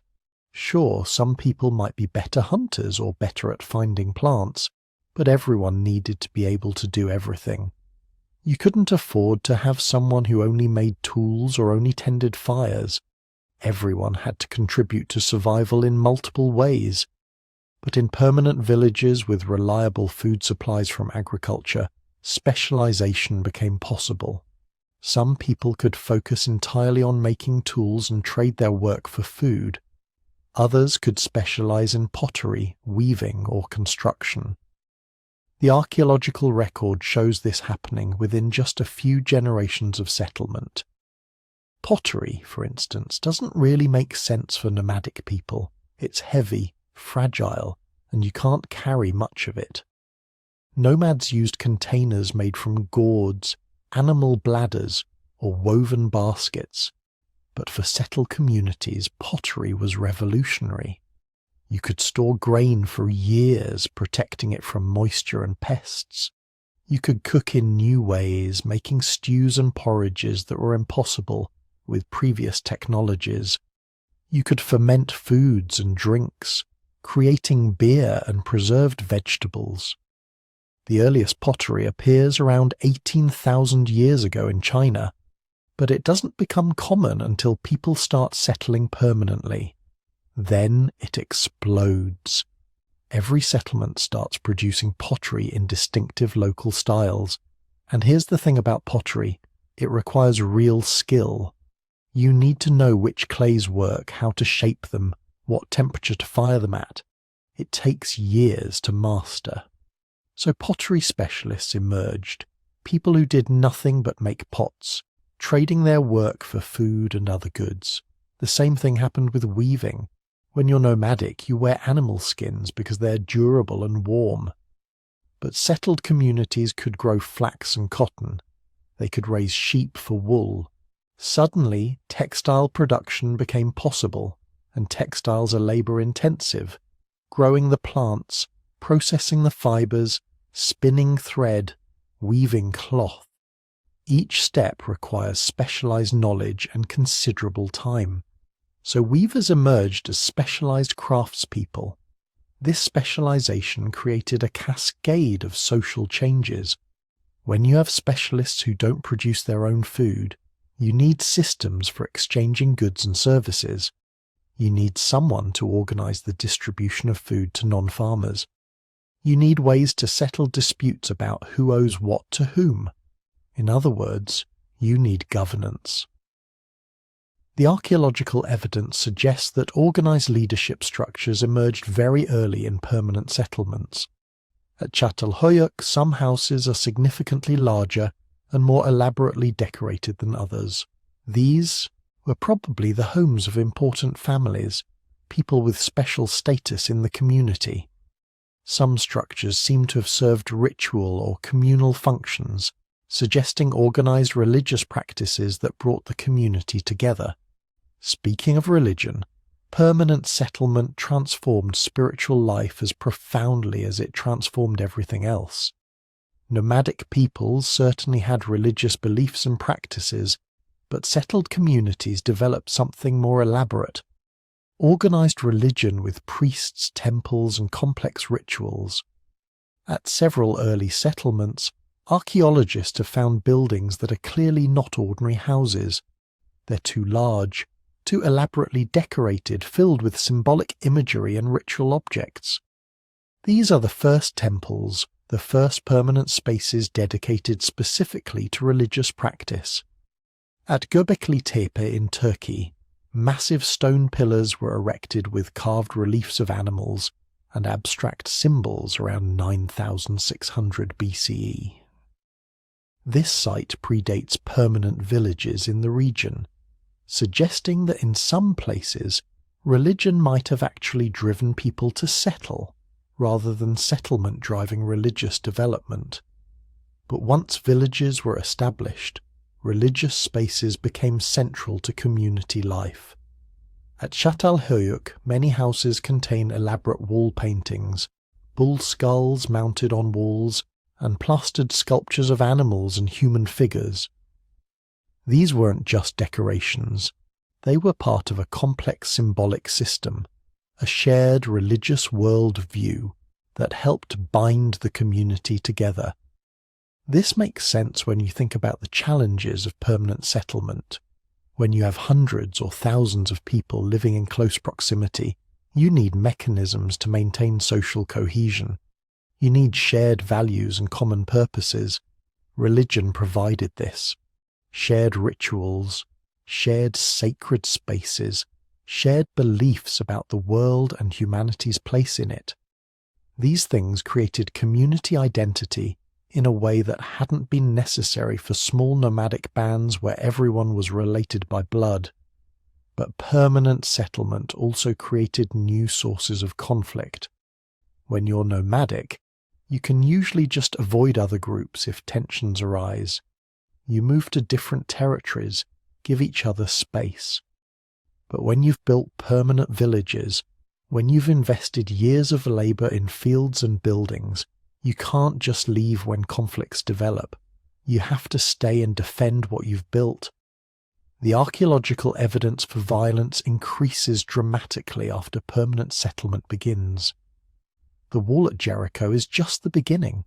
Within a few thousand years, settlements all over the world are building defensive structures, walls, ditches, watchtowers. These aren't protections against wild animals. These are fortifications against other humans. At some sites, archaeologists have found evidence of systematic violence. mass graves with bodies showing signs of trauma, burned buildings, hordes of valuables hastily buried, suggesting people trying to hide their wealth before fleeing an attack. Permanent settlement had created something worth fighting over. Territory, stored food, valuable goods, and humans were willing to kill to protect what was theirs or to take what belonged to others. This was the dark side of settlement, the emergence of organized warfare, of territorial conflicts that could escalate into sustained violence. Nomadic groups certainly fought each other sometimes, but their conflicts were limited by mobility. Everyone could just leave. But settled communities couldn't leave. They had to fight or surrender everything they'd built. So within just a few thousand years of humans building the first permanent villages, all the fundamental structures of civilization had emerged. Private property and social inequality, specialized labor and economic exchange, organized religion and communal ritual spaces, defensive fortifications and territorial warfare. These weren't things that developed gradually over tens of thousands of years. They appeared suddenly, a direct consequence of permanent settlement. And it was irreversible. Once you've built a village, once you've invested that much labor and emotion and identity in a specific place, you can't easily go back to nomadic life. You're tied to the land now, to your house, to your fields. For better and worse, humans had stopped wandering. They had put down roots. They had become villagers. The age of nomadic humanity was over. The age of civilization had begun. Here's the uncomfortable truth about the agricultural revolution. It made most people's lives worse. Not immediately, not in ways that would make anyone want to go back. But if you could somehow transport a nomadic hunter-gatherer from 13,000 years ago and show them what their descendants were doing in those first farming villages, they'd probably think those people were insane, because settlement wasn't some triumphant march towards civilization. It was a devil's bargain. And the bill came due in human bodies. Let's start with the most visible change, the one written directly in the bones. Early farmers were shorter than their hunter-gatherer ancestors, not just a little shorter. We're talking about a loss of 4 to 6 inches in average height, within just a few generations after communities settled down. Archaeological sites from the Fertile Crescent show this pattern clearly. The nomadic peoples buried in sites from 13,000 years ago were tall, often 5'9" or 5'10" for men. By 8,000 years ago, after a few thousand years of agriculture, average male height had dropped to around 5'3".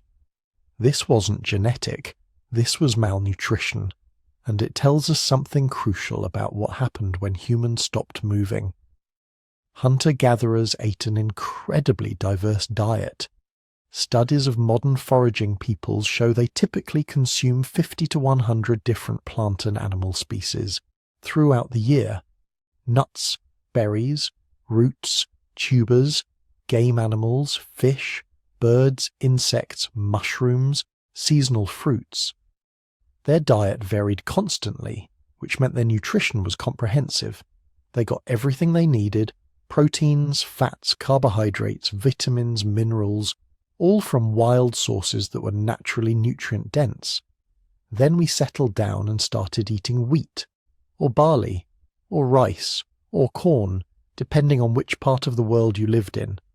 Suddenly, 60, 70, sometimes 80% of calories came from a single crop. Sure, people supplemented with other foods, but the backbone of the diet became cereal grains. And here's the thing about cereal grains: they're calorically dense, which is why they work for supporting settled populations.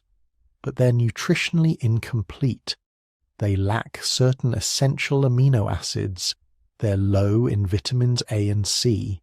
They don't provide adequate fat-soluble vitamins.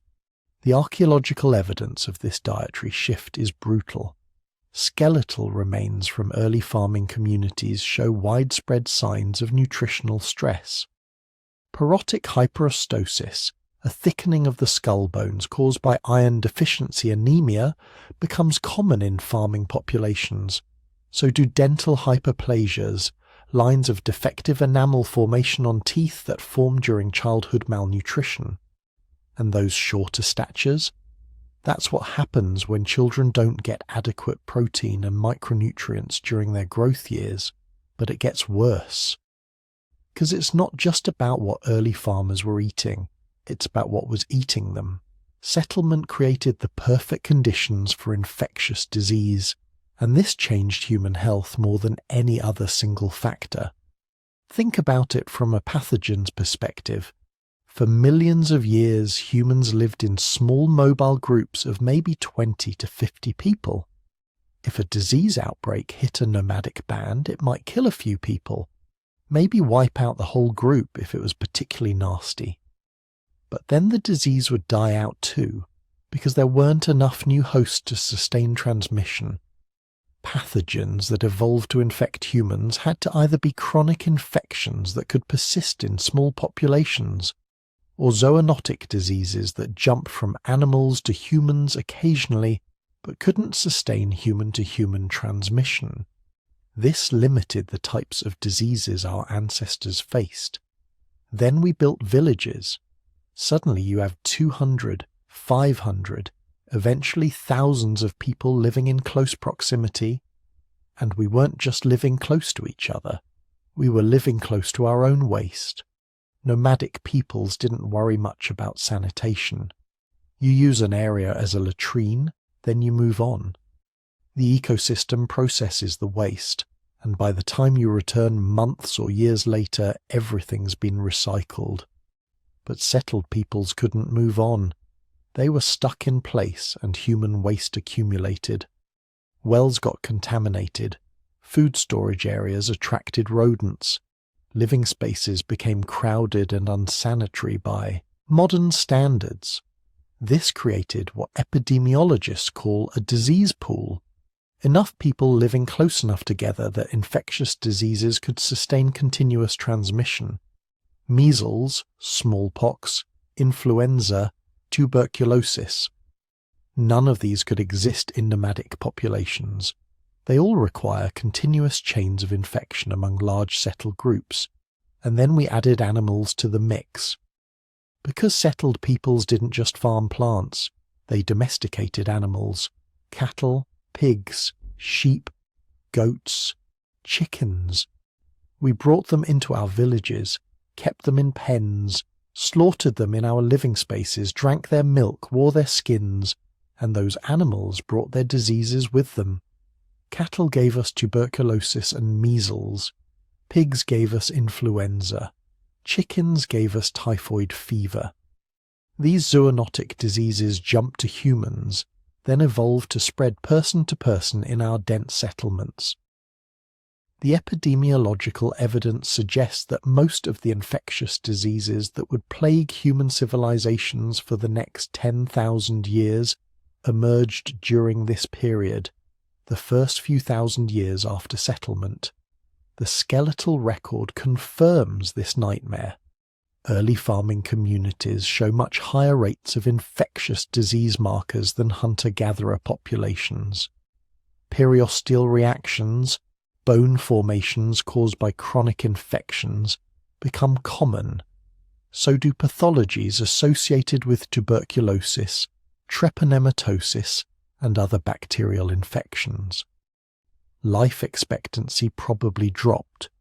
We can't measure this precisely because the archaeological record is incomplete, but the pattern of skeletal remains suggests early farmers died younger than their hunter-gatherer ancestors, not from old age, but from the diseases and malnutrition that came with settled life.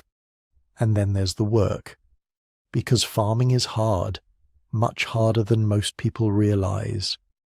There's this persistent myth that hunter-gatherers worked constantly, struggling to find enough food, while farmers worked less because they could produce more. The ethnographic evidence says exactly the opposite. Studies of modern foraging peoples show they typically work about 3 to 5 hours per day obtaining food. They spend the rest of their time resting, socializing, making tools, telling stories. Their work is varied, sometimes hunting, sometimes gathering, sometimes processing foods, and it's paced to the rhythm of the seasons. Early farmers, they work their backs nearly to breaking. Because agriculture isn't just planting seeds and waiting for harvest. It's clearing land, which means cutting down trees or removing stones by hand. It's ploughing, which meant pushing a pointed stick through tough soil for hours every day or later, controlling oxen that could crush you if they decided to. It's planting, weeding, protecting crops from birds and animals, irrigating if you're lucky enough to have water sources. Then comes harvest, which is brutally intensive labor compressed into a few weeks. You have to cut the grain, bundle it, transport it, thresh it to separate the grain from the chaff, winnow it to remove debris, then store it somewhere that rodents and insects won't destroy it. And you can't stop, because if you don't do all this work, you don't eat. Nomadic peoples could move to new resource patches if one area was depleted. Farmers were locked in place. If your crops failed, you starved. The skeletal evidence shows what this work did to human bodies. Arthritis becomes much more common in farming populations, especially in the lower back and knees. So do compression fractures of the vertebrae from carrying heavy loads.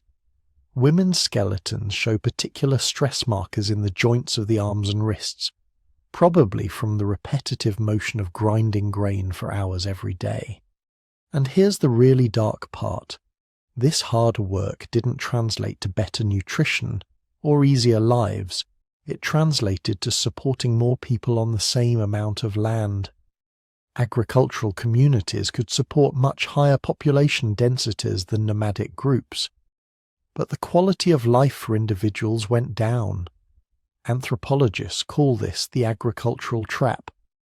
Once you start farming, you can support more children. Those children survive to adulthood and have their own children. Population grows. But now you need even more food production, so you clear more land, work harder, and the cycle continues. You can't go back because there are too many people to support by foraging. You're locked into agriculture even though it's making your life worse. But perhaps the most profound cost of settlement wasn't physical, it was social. Hunter-gatherer societies are remarkably egalitarian. Not perfectly equal, some individuals have more prestige or influence than others, but wealth accumulation is nearly impossible. You can't own more than you can carry. Resources are shared because everyone depends on cooperation for survival. Leadership is informal and situational. The best hunter might lead during a hunt. The person who knows plants might lead during gathering expeditions. But nobody has permanent authority over others. Settlement changed this completely. Because now you could accumulate stuff. You could store surplus grain, own land, possess tools and animals and buildings, and some people ended up with more than others. The archaeological evidence shows this transition clearly. Early hunter-gatherer sites show minimal variation in burial goods or dwelling sizes. Everyone had roughly the same stuff. But as communities settled and adopted agriculture, inequality appears in the archaeological record like a wound opening. By 9,000 years ago in the Fertile Crescent, you start seeing different-sized houses. Some families have large, well-built dwellings. Others live in smaller structures. Some burials are elaborate, with grave goods like polished stone axes, obsidian blades, shell ornaments. Other burials are simple, just a body in a pit. This is the birth of social class, and it happened fast. Within just a few generations of settlement, Human societies that had been essentially egalitarian for millions of years developed distinct hierarchies. Why? Because agriculture created surplus, and surplus creates power. If you control the granary, you control who eats. If you own the best farmland, you can demand labor from others to work it. If you possess the animals and tools necessary for farming, people become dependent on you. The families that got established early, that claimed the best land when communities were first forming, could pass these advantages to their children. For the first time in human history, your life prospects were largely determined by which family you were born into. Elite lineages emerged. So did poor families who worked the land but owned little of it. And this inequality created something humans had never really needed before: government. Because once you have haves and have-nots, you need someone to enforce the system. You need authority to resolve disputes, especially when those disputes involve property. You need organization to coordinate large-scale farming projects. You need leaders who can make decisions for the whole community. In early villages, this might have been a council of elders or a strong man who commanded respect. But the pattern was set. Settlement created inequality. Inequality created hierarchy. And hierarchy created power structures that would eventually become the kingdoms and empires of recorded history. Gender relations changed too, and not for the better if you were a woman. In most hunter-gatherer societies, women's gathering work provides the majority of calories, which gives them considerable economic and social power. Decision-making is often collective, with women having significant voices, but agriculture shifted the balance. Farming, especially plough agriculture, was dominated by men. So was the herding of the large animals. Women's work increasingly focused on domestic tasks, processing grain, making textiles, raising children. These were essential jobs, but they were less visible than men's agricultural work and gave women less economic leverage. The archaeological record hints at this transition. In early hunter-gatherer burials, men and women are often buried with similar grave goods, suggesting similar status. As agricultural societies develop, men's graves increasingly contain prestige items, tools, weapons, while women's graves contain domestic items, grinding stones, spindle whorls. This pattern isn't universal. Some agricultural societies remained relatively egalitarian. But the general trend is clear. Settlement and agriculture created conditions that favoured patriarchal social structures, and this would shape human societies for the next 10,000 years. Then there's what settlement did to the environment, because humans had never stayed in one place long enough to fundamentally alter the landscape. Now they did. Forests were. Forests, cleared for farmland. This wasn't selective harvesting. This was clear-cutting entire hillsides and valleys to make room for wheat fields, the first deforestation, the first permanent alteration of natural ecosystems on a large scale. Soil erosion followed. Natural vegetation holds soil in place. Remove it, and rain washes the topsoil away. Archaeological sites in the Fertile Crescent show layers of eroded soil accumulating in valley bottoms, evidence that hillsides were being stripped of their covering within a few centuries of intensive agriculture. Water systems were altered. Rivers were diverted for irrigation. Marshlands were drained to create farmland. These modifications created productive agricultural land, but they also disrupted the ecosystems that wild plants and animals depended on. Certain species were driven to local extinction. Large predators that threatened livestock were hunted down. Wild relatives of domesticated plants were sometimes eliminated to prevent cross-pollination with crops. The landscape was being simplified, made more productive for humans, but less hospitable for everything else. This was humanity's first major environmental impact, and it established a pattern that continues today.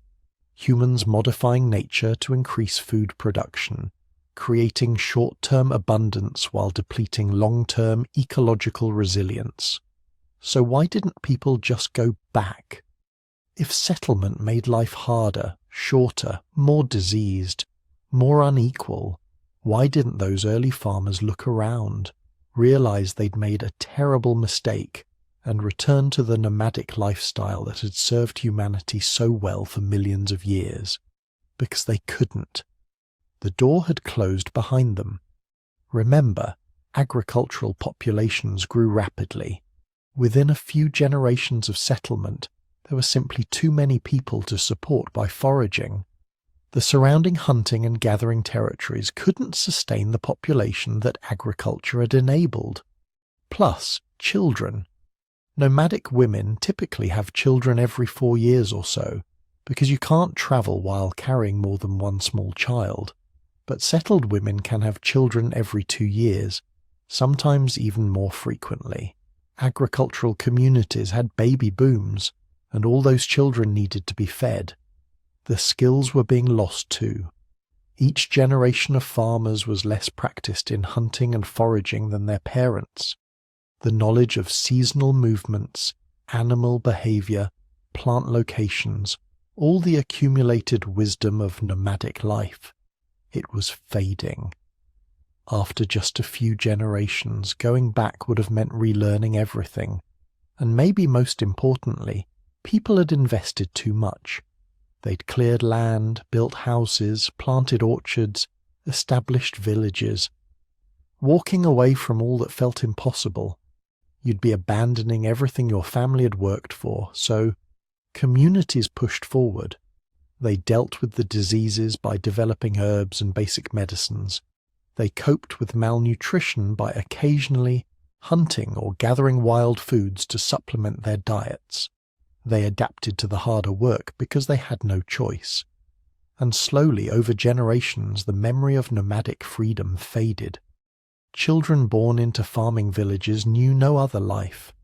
The old ways became myths, stories told around fires about ancestors who wandered freely and lived by the rhythms of nature. But those ancestors were gone, and settlement, with all its costs and contradictions, had become the only path forward. But here's where the story gets absolutely wild. Because settlement didn't just change where humans lived, it changed everything. And I mean everything. The way we think, the way we organize ourselves, the very structure of human civilization. All of it traces back to that moment when someone decided to stay put and plant seeds instead of following the herds. Let's start with the most obvious change: population. Because here's the thing about hunter-gatherers. They're really good at staying alive in harsh conditions, but they're terrible at making lots of babies. A nomadic woman might have a child every 4 years, maybe 5. You can't have babies more frequently than that when you're constantly on the move, carrying everything you own, walking 10, 15 miles a day. Infants are heavy. Toddlers slow you down. Natural selection favoured spacing out births to maximise the survival of each child. But settled farming communities? Completely different story. A woman in an early agricultural village might have a child every 2 years, sometimes less. She doesn't have to carry them everywhere. She's got a permanent house, storage facilities, a community of other mothers who can help with childcare. The constraints that limited hunter-gatherer reproduction just vanished. The math gets crazy fast. Let's say a hunter-gatherer population of 1,000 people grows at maybe 0.5% per year. That's generous. At that rate, it takes 140 years to double the population. But an agricultural population growing at 2% per year, which was common in early farming societies, doubles in just 35 years, 4 times faster. Within a few generations, farming communities weren't just slightly larger than hunter-gatherer bands, they were orders of magnitude bigger. A successful farming village of 1,000 people could expand to 2,000 in a generation, 4,000 in 2 generations, 8,000 in 3. Within 500 years, you're talking about tens of thousands of people descended from that original village, spreading across the landscape, founding new settlements, pushing into territories that hunter-gatherers had occupied for millennia. This wasn't gradual, this was explosive. Archaeological evidence shows that once farming took hold in a region, hunter-gatherer populations either adopted agriculture themselves or got displaced, pushed into marginal territories where farming wasn't viable. It wasn't because farmers were better warriors, though they would become that eventually. It was simply numbers. When you've got 10 farmers for every hunter-gatherer, you can afford more casualties in conflicts over resources. You can send out more foraging parties, occupy more territory, exploit resources more intensively. The hunter-gatherers didn't stand a chance. But population growth created its own problems. When you've got hundreds or thousands of people living in close proximity, sharing resources, trading goods, you can't just keep track of everything in your head anymore. The old ways don't work. In a hunter-gatherer band of 30 people, everyone knows everyone. Social relationships are personal and immediate. If someone owes you something, you remember. If there's a dispute, the whole group can sit down and hash it out around the fire. But in a farming village of 500 people, forget it. You can't maintain personal relationships with everyone. You can't remember who contributed what to the harvest, who owes grain to whom, which families have trading agreements with which others. The cognitive load becomes impossible, so humans did what humans do best when faced with an impossible problem. They invented a solution. They invented writing. Now, this didn't happen overnight, and it didn't happen everywhere at once. The earliest writing systems emerged around 3200 BCE in ancient Sumer in what's now Iraq. But they didn't spring fully formed out of nowhere. They evolved from earlier systems of record-keeping that went back thousands of years. The first proto-writing wasn't poetry or history or religious texts. It was accounting, literally just lists. This person has 20 sheep. That person owes 5 bushels of barley. This temple received 100 jars of oil as tribute. The earliest written documents we've found are basically ancient spreadsheets. Cuneiform tablets from Sumerian cities recording grain stores, livestock inventories, labor obligations. Because when you've got thousands of people and complex economic relationships, you need to write things down or the whole system collapses into chaos. And once you've got writing for economic purposes, it doesn't take long before someone realizes you can use it for other things too. Within a few centuries of the first accounting tablets, Sumerian scribes were recording laws, composing poetry, writing down religious texts and historical chronicles. Writing became the foundation of everything we think of as civilization. Laws that could be referenced and enforced consistently across large populations. Religious teachings that could be preserved exactly and passed down through generations. Scientific and mathematical knowledge that could be accumulated and built upon instead of being rediscovered each generation. Speaking of mathematics, that's another direct consequence of settlement. Hunter-gatherers needed some basic math.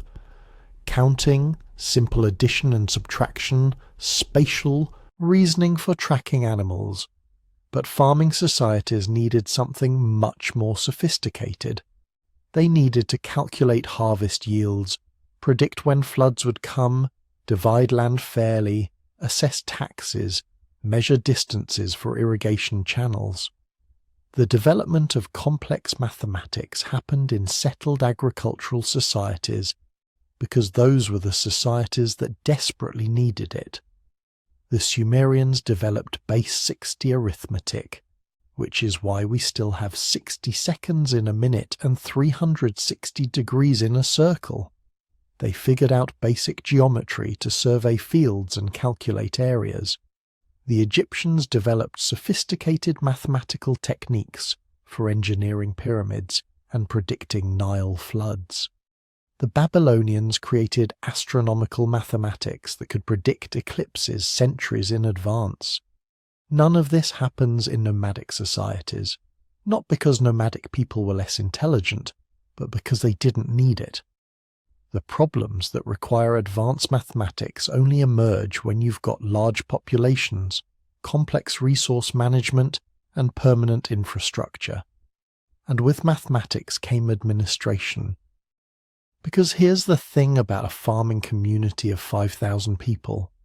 You can't run it like a hunter-gatherer band where everyone has equal say and decisions are made by consensus.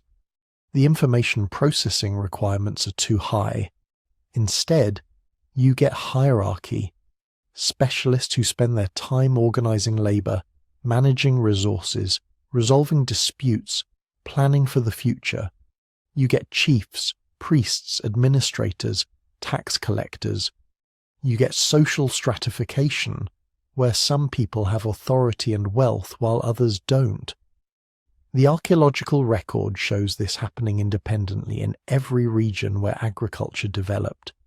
Early farming villages start out relatively egalitarian. Houses are similar sizes. Graves contain similar goods. But within a few generations you see divergence. Bigger houses for some families, richer grave goods for certain individuals, storage facilities that clearly belong to specific people or institutions. Eventually you get monumental architecture, palaces and temples that require thousands of person-hours to construct and clearly represent centralized authority. This isn't because settled people were more power-hungry than nomads.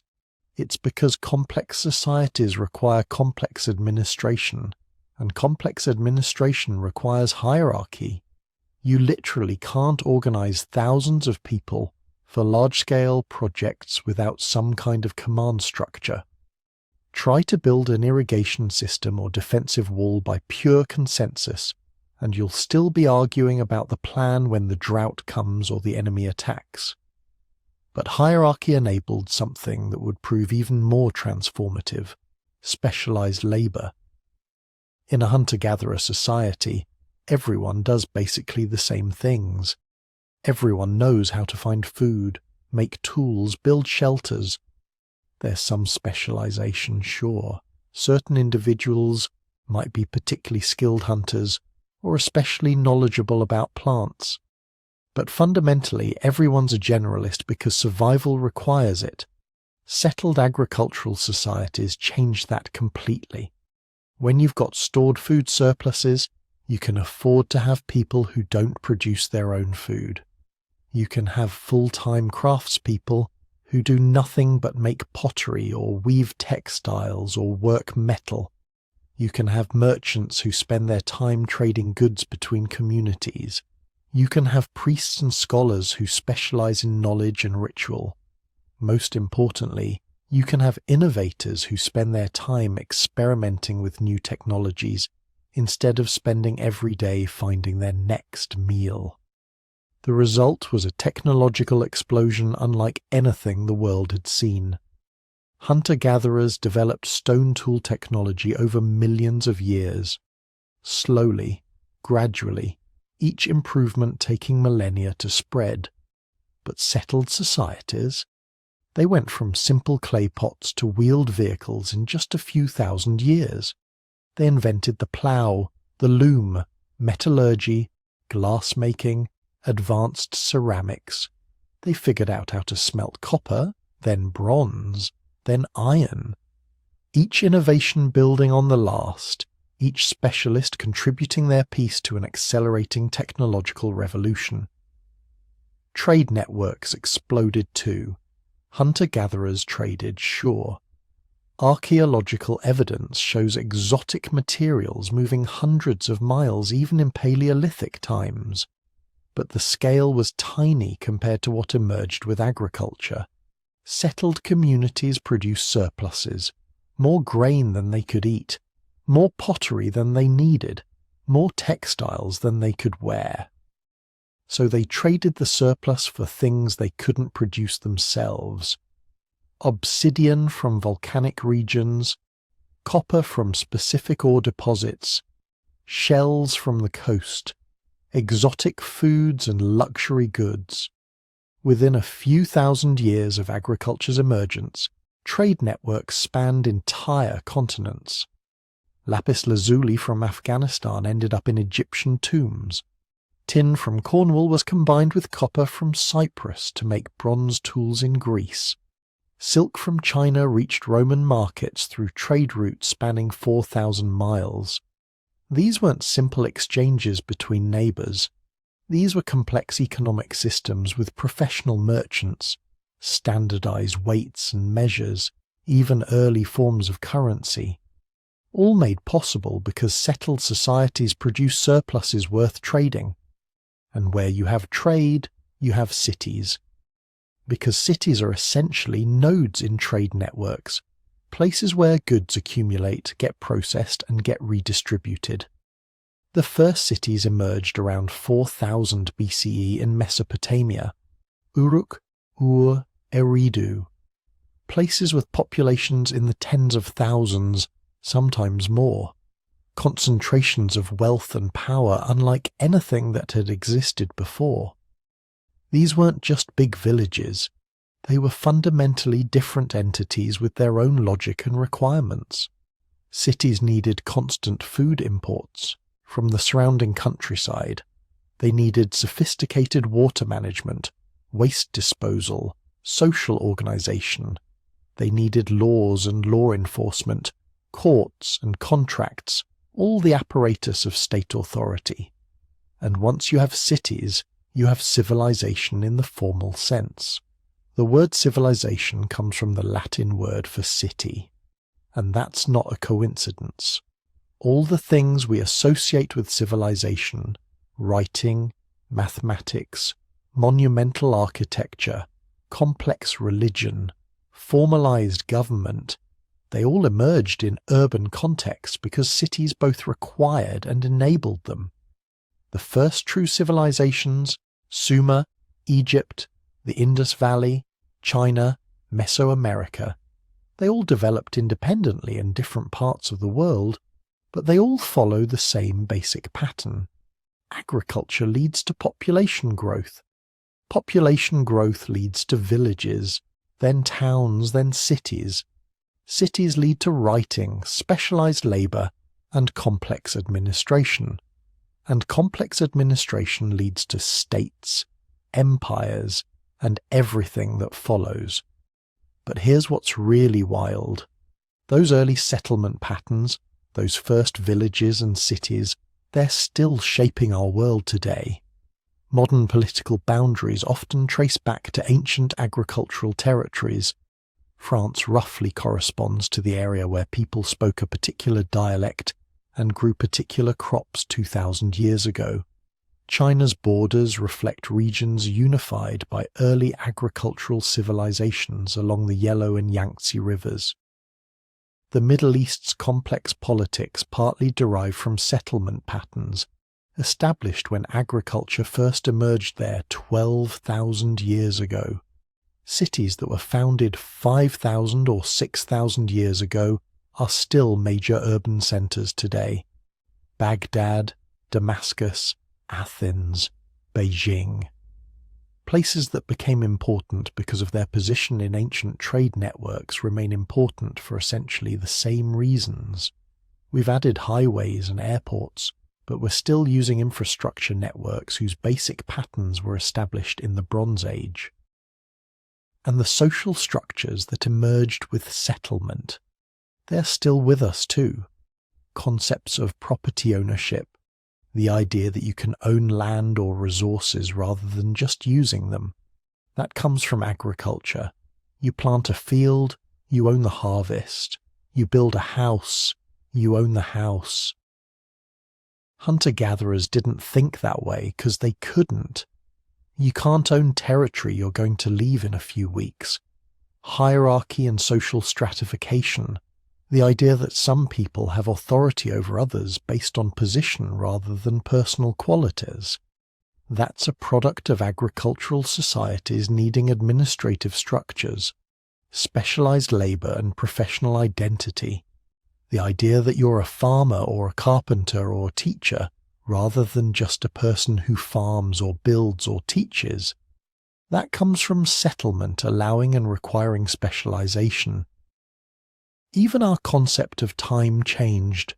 Hunter-gatherers experienced time cyclically following the seasons and animal migrations.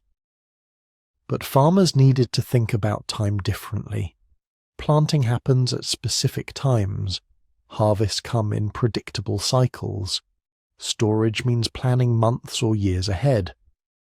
The invention of the calendar wasn't just a technical achievement. It represented a fundamental shift in how humans conceptualize their existence in time. We became future-oriented in a way our ancestors never were. We started thinking in terms of quarters and years and generations, planning for futures we might not live to see. We're still living in the world that settlement created 12,000 years ago. Every city, every border, every government, every economic system, every aspect of modern life traces back to that moment when humans stopped moving and started staying. The last 12,000 years haven't been a series of separate developments. They've been one continuous process, the working out of all the implications contained in that single decision to plant seeds and wait for them to grow. And here's the thing that should really blow your mind.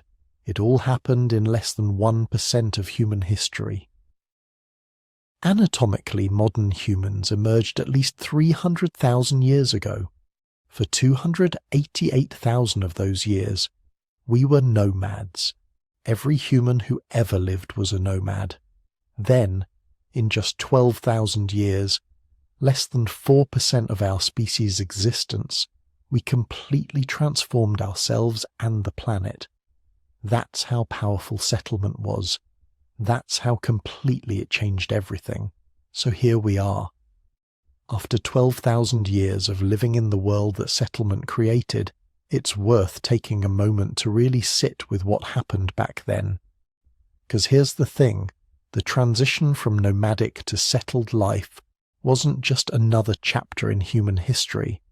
It was the chapter, the one that determined everything that came after.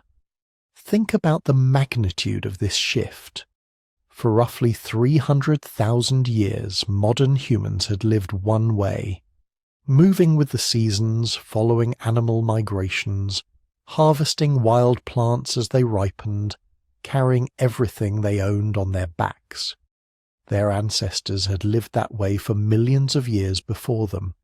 Homo erectus was nomadic. Homo habilis was nomadic. Every human species that had ever existed had been nomadic. It was the default human condition, the way we were built to live. Then, in the span of just a few thousand years, which is basically a blink in evolutionary terms, a handful of groups in different parts of the world made a different choice. They stopped moving. They planted seeds. They built permanent houses. They committed themselves to single locations in ways no human had ever done before. And here's what's wild about that choice. It was irreversible. Not because they couldn't physically return to nomadic life.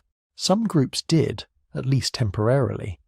But because the world they'd created through settlement was fundamentally different from the one they'd left behind.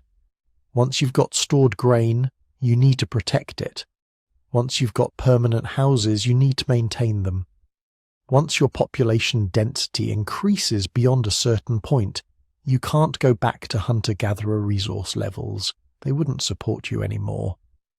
The moment those first farmers planted their fields and built their villages, they locked their descendants into a new way of being human. Every person who came after would be born into a world shaped by that decision. A world of property and inequality, yes, but also a world of cities and writing, medicine and mathematics, art and architecture.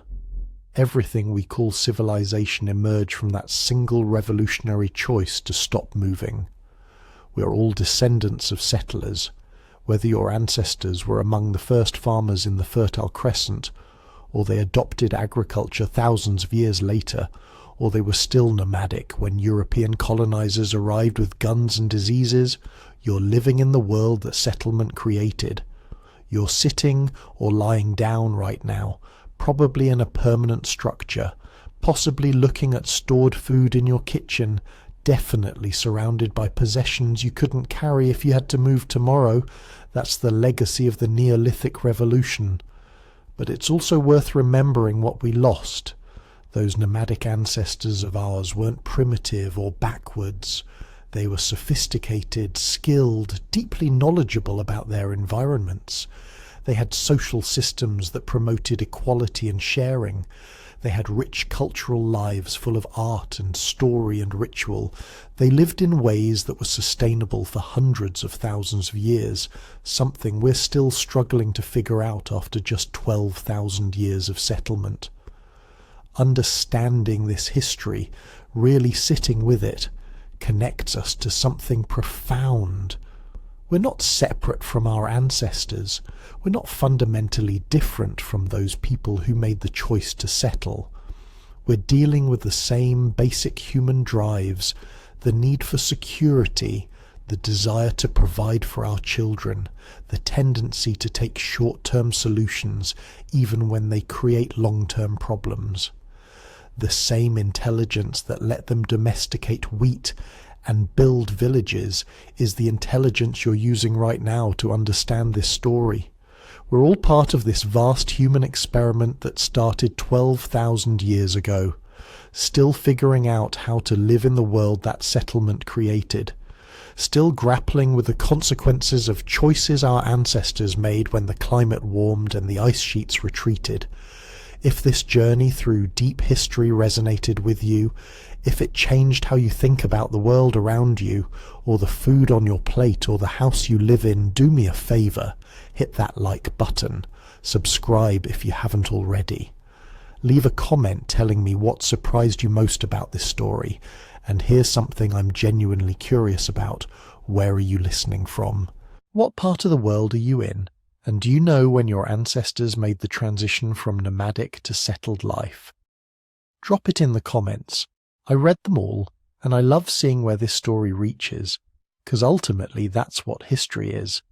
Not dusty facts about dead people, but the living story of how we got here, how we became the people we are, the choices our ancestors made for better and worse that shape the world we inherited. Understanding that story, really understanding it, that's how we figure out where we might go next. Sweet dreams, fellow descendants of the settlers. May your sleep be as deep as the roots those first farmers planted 12,000 years ago.